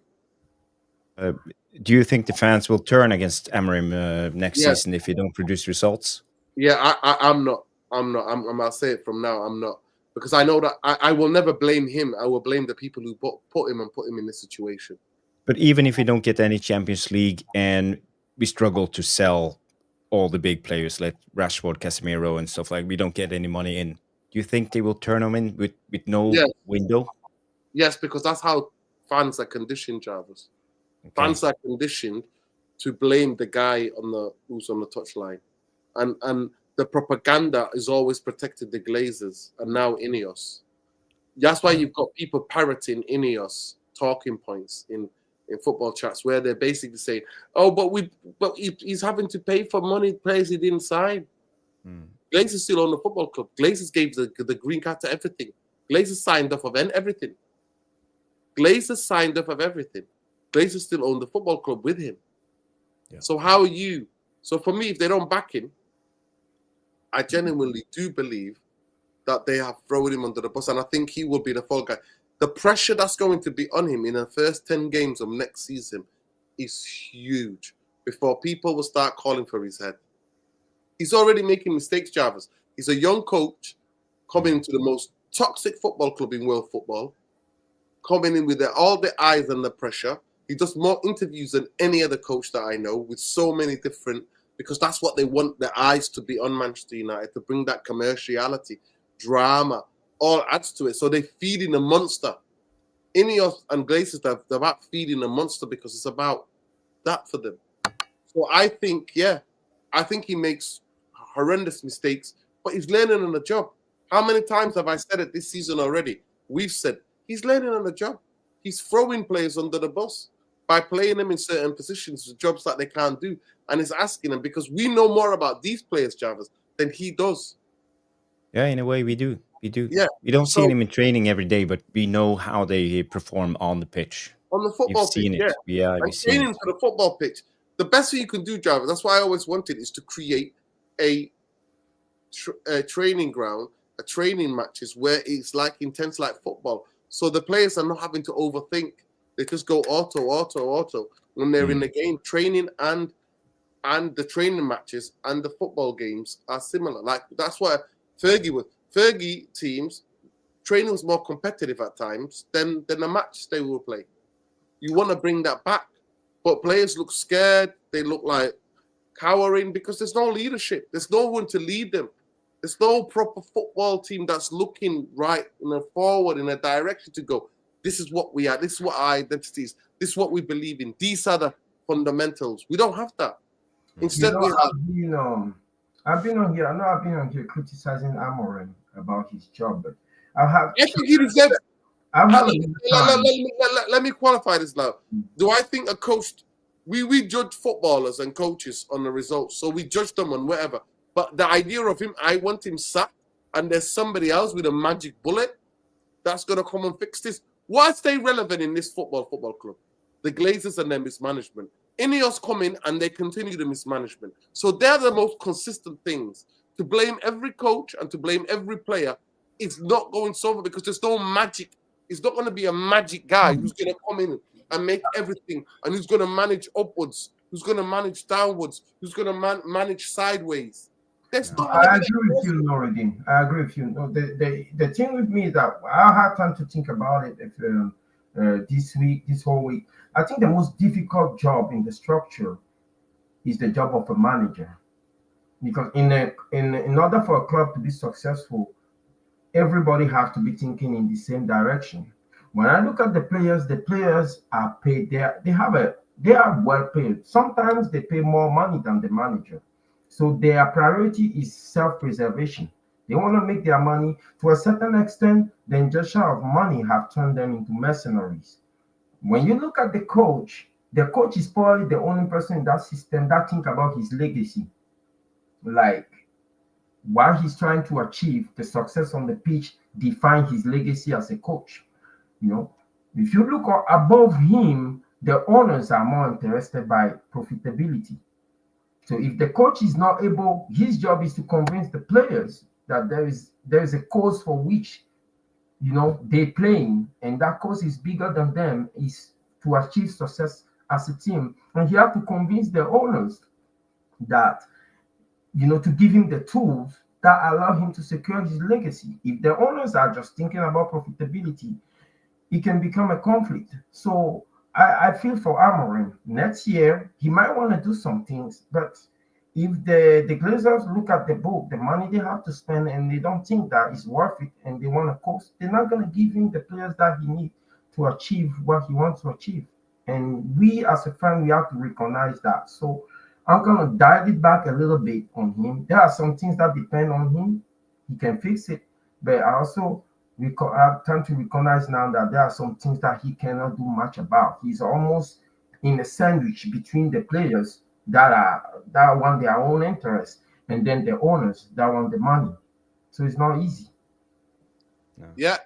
But I think 100%. I think we have to criticize him for certain tactical decisions, in-game management, Jarvis. But the overall him to be sacked, no. No. I blame the people above him who are not backed him, and I think I think Chiku was put it here. Look, I blame him if he fails to be back. He's still learning the football club. I still would be more patient with him. I think not this season, not next season, the season afterwards. Hopefully, he'll have more about the types of footballers that what he wants to do. So that's what I've been looking at him. You know, I said 18 months is a good way to understand and judge a coach to see where their progression. But for me, it's not about the results draft. It's about how entertaining football. But that's in any normal club. That's not Man United. You know, we are run like a circus, and that's the problem. That's why I always believe in longevity. I even did under Ten Hag, because I think, and Ollie, I think we need to back these managers to the hill. Jarvis, but also we are Man United, and we have madmen and vultures and blood-sucking vampires at the top that try to do whatever they can to fuck up our club as best as they can. Weak leaders. But Jarvis, we also then have to understand as well that Erik ten Hag did have that time. He did have the time, and he was the most backed coach in Manchester United history. He was the most back. He had the most players that of coming in and going out. That. I'm not going to bring back the Ten Hag debate, but you know, there's so many factors we don't know. Who was it? A club signing? Was it a commercial signing? Was it Ten Hag signing? Was it his first top 3 pick? Was it his 11th choice? We don't know. And we don't know what went behind the scene. Every time there was a conflict with a player, we don't know exactly what happened. But we know in this club there are player power. And why? Because we have a weak leadership. They don't go in and back the guy in charge. So he is the scapegoat again and again. Yeah. So you can say you can back him, but you know, even 18 months, 2 seasons, even 3 seasons, is that long enough to fix this? No, I don't think so. For me, the biggest thing is that in modern football, there's a level of toxicity to modern football. A coach has to show things to the fans for him to get the grace that he needs to be able to. Yes, the biggest, and that's why I always said the biggest criteria for any coach coming to Manchester United is give us exciting entertainment football, because then the fans will be with you and will be against the owners and against certain players, because that is what we need. That's what, in some sense, Klopp did at Liverpool, Jarvis. Klopp went and showed them something to get behind. I know Liverpool was not as toxic as Manchester United are, and we're like bigger football club and more toxic. And I agree with you. But it's a mixture as well. I think coaches and managers can help themselves. I think Erik ten Hag did not help himself. I go back to it. No, that one I agree. He didn't help himself. But and I think fundamentally at the end, that's what cost him his job. And I think he did great for winning the 2 trophies. He did great what he did, and I think they should have said goodbye to him in that time. But instead, that knock-on effect has affected what Amorim and what's walked into and what's happening. Louis van Gaal came out and told us that they got him his 5th choice, 4th choice players. Let's hope Erik ten Hag, after the NDA is over, the non-disclosure, that non-disclosure, what he will be able to, because I would love to hear his side of it. I think we got off to a very, very bad start, because the marriage between Manchester United and the Glazers have always been a bad marriage from the very, very start. Because 20 years ago, it's 20 years ago this time now. But listen, Lawani, you need to save that, because we've been going for 2 hours and 10 minutes. Lesso, last word from you, and then we'll go around and then we'll end it there. Go ahead, Lesso. Last word from you.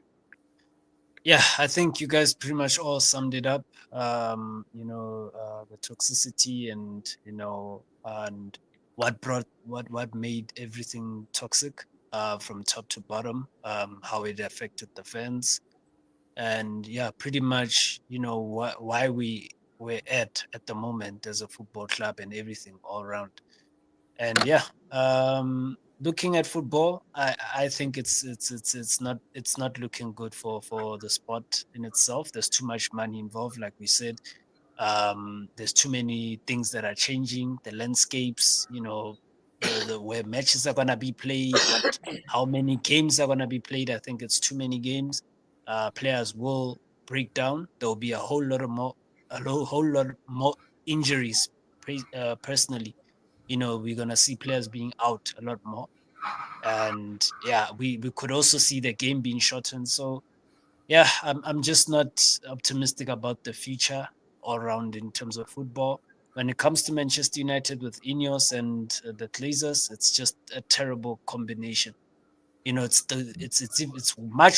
way worse than it was with just the Glazers. It's now a combination of both, where these guys have still somehow they still mess up, even though they've hired people that were supposed to be able to do the job. So I don't know how you mess that up, but you know, hopefully they do, you know, pick up the pace, because they are looking to make the club better again. You know, obviously to suit their own pockets, but overall, yeah, guys, let's just see what we do in the next couple of games. I think they'll try and push for the Europa League the way it's looking. He may try and mix and match in the Premier League in the rest of the games. So yeah, that's the only thing that we look forward to as Man United fans. Big Go up ahead. to everyone. Yeah, man. Big up, people. Please make sure you check out Lesso Football TV and at Black Rain on Twitter. Jarvis, go ahead. Last word. Yeah. Yes, fans, we can do better. We can support the club better, and support. I don't mean blind, following it blind, but we could stop the toxicity of the fan base. We can help create a better environment with us. For example, tonight sitting here talking about a difficult topic. I know it's a heavy topic for a Friday night. You know, it's not. It is what it is. But I think we covered a It's lot a of therapy ground. channel, Jarvis. It We was don't shy away from heavy. This is a therapy channel. We talk about. so By for the way, everybody. I just want to get this. Big up to Ben.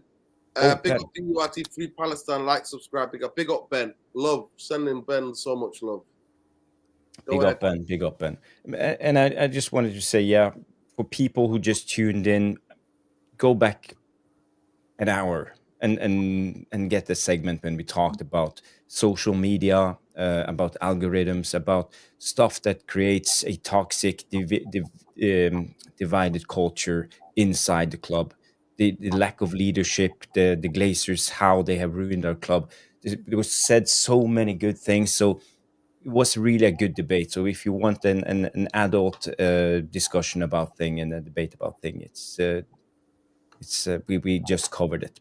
And by the way, Noradin, I hope that it's okay for you, but can I do like a 2-minute promo and show the guys the new promo intro video I made for my channel? So if you want, thank you, Nordin. If you guys wanted to, I just started a channel. It's called the Tactical Devils. It's about football tactics, a little bit nostalgia, a little bit retro, and it's basically Stu and I. And a lot of the times, Nuruddin jumps on, and we have good footballing debates, usually like 2 hours marathons. But I would love for you guys to help out the channel and come in and give me a subscription. So I just want to show you, I just made this intro video for the channel. So it tells you a lot about what the channel is about. So if you're an older fan, you will enjoy this. So 50 seconds.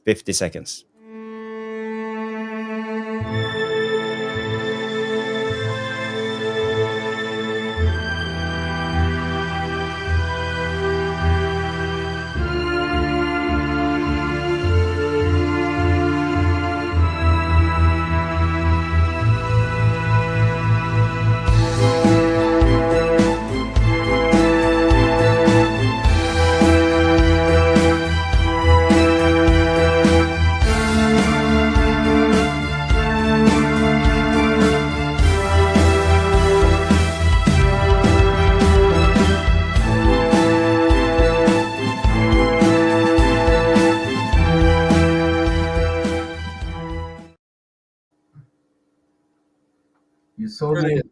Absolutely brilliant. That is So brilliant. please go subscribe on Tactical Devils on YouTube. Just Tactical search. Devils is just there, right there. Tactical Devils. Become part of the Tacticos.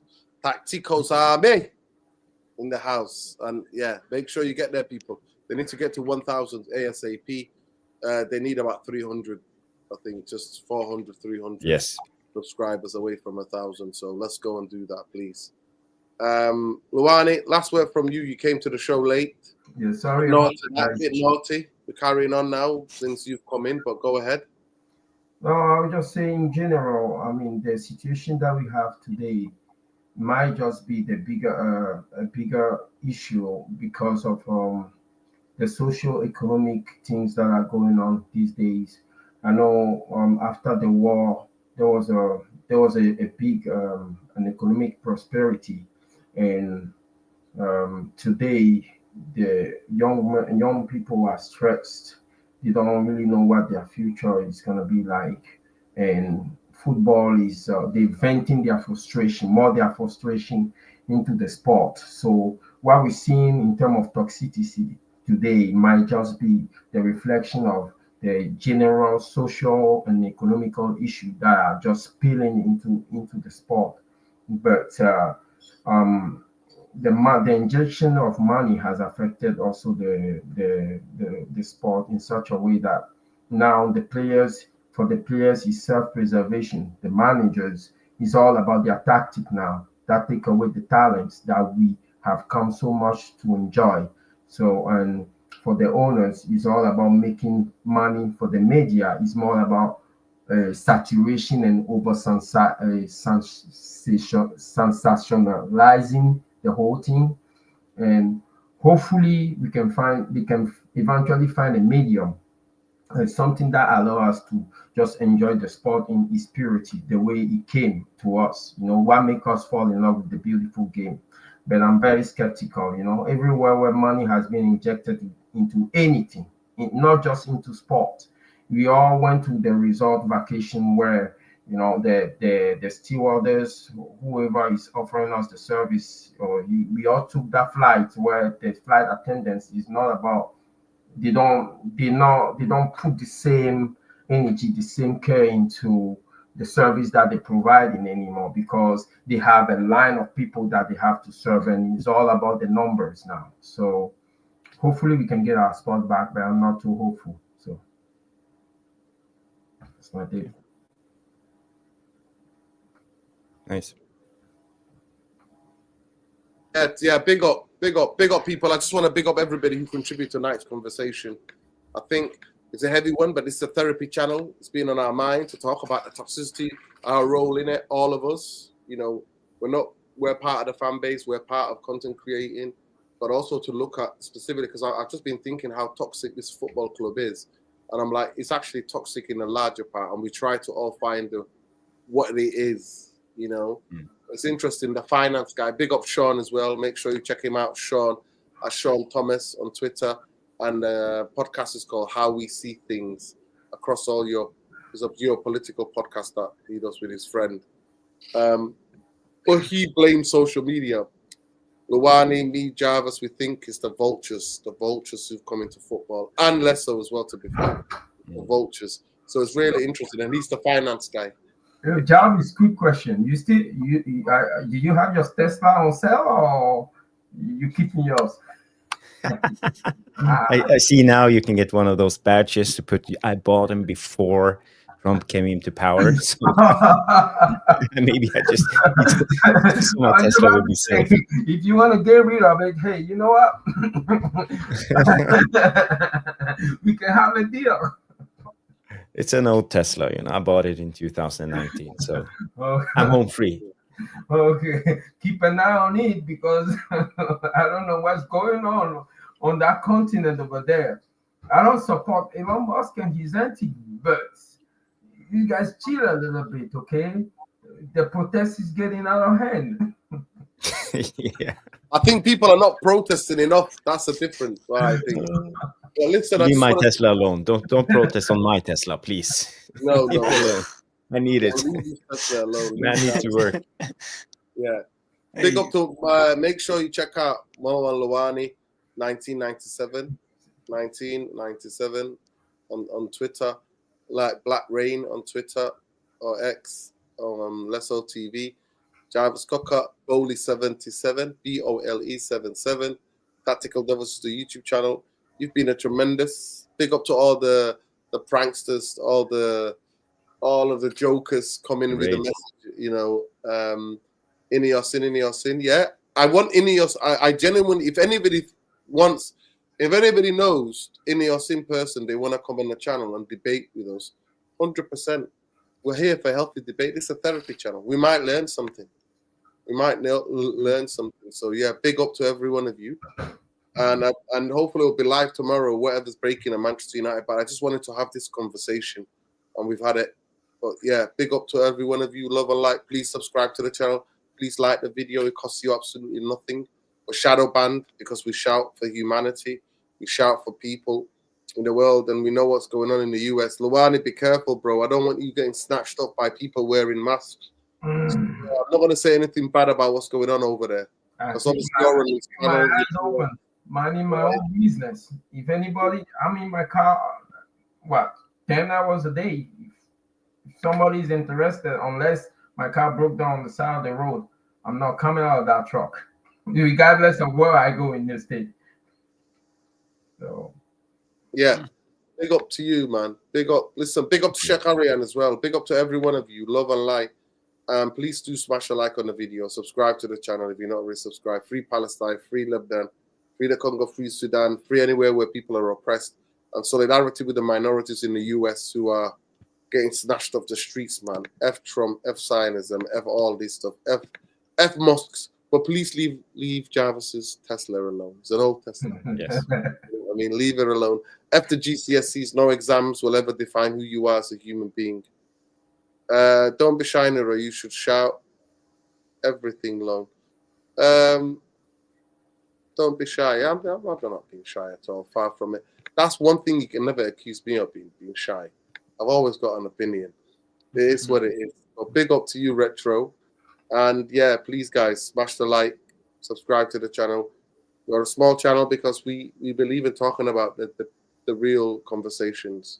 And I think I've been thinking about how toxic football has become, and I think I need to look in the mirror. I think I'm not going to be, I'm just definitely when we start, we're going to be more passionate. The next show we're going to do is tomorrow, and we're going to look at hopefully the fixtures. We're going to go through where we think we can find the points, the next 6 fixtures. If any of you guys are available, please let us know. Tomorrow evening, most likely tomorrow night, we can do that. You see what happened to us where we think we can find the points. That doesn't used to be Manchester United. Now we move points around like a needle in a haystack. This is what we are now. Times have changed.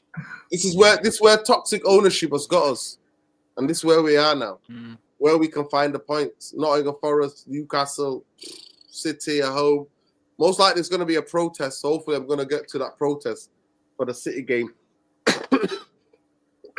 I missed the last protest, but yeah, hopefully to be there. But big up to everybody. Love and light. And please smash a like on your way out. Subscribe to the channel. And make sure you check out Tactical Devils. Make sure you check out Luan in 1997 on Twitter. Black Rain on Twitter as well. Make sure you check out Sean Thomas on Twitter at Sean Thomas. Check out the podcast he does. You can get it across all your podcast providers. And it's called How We See Things.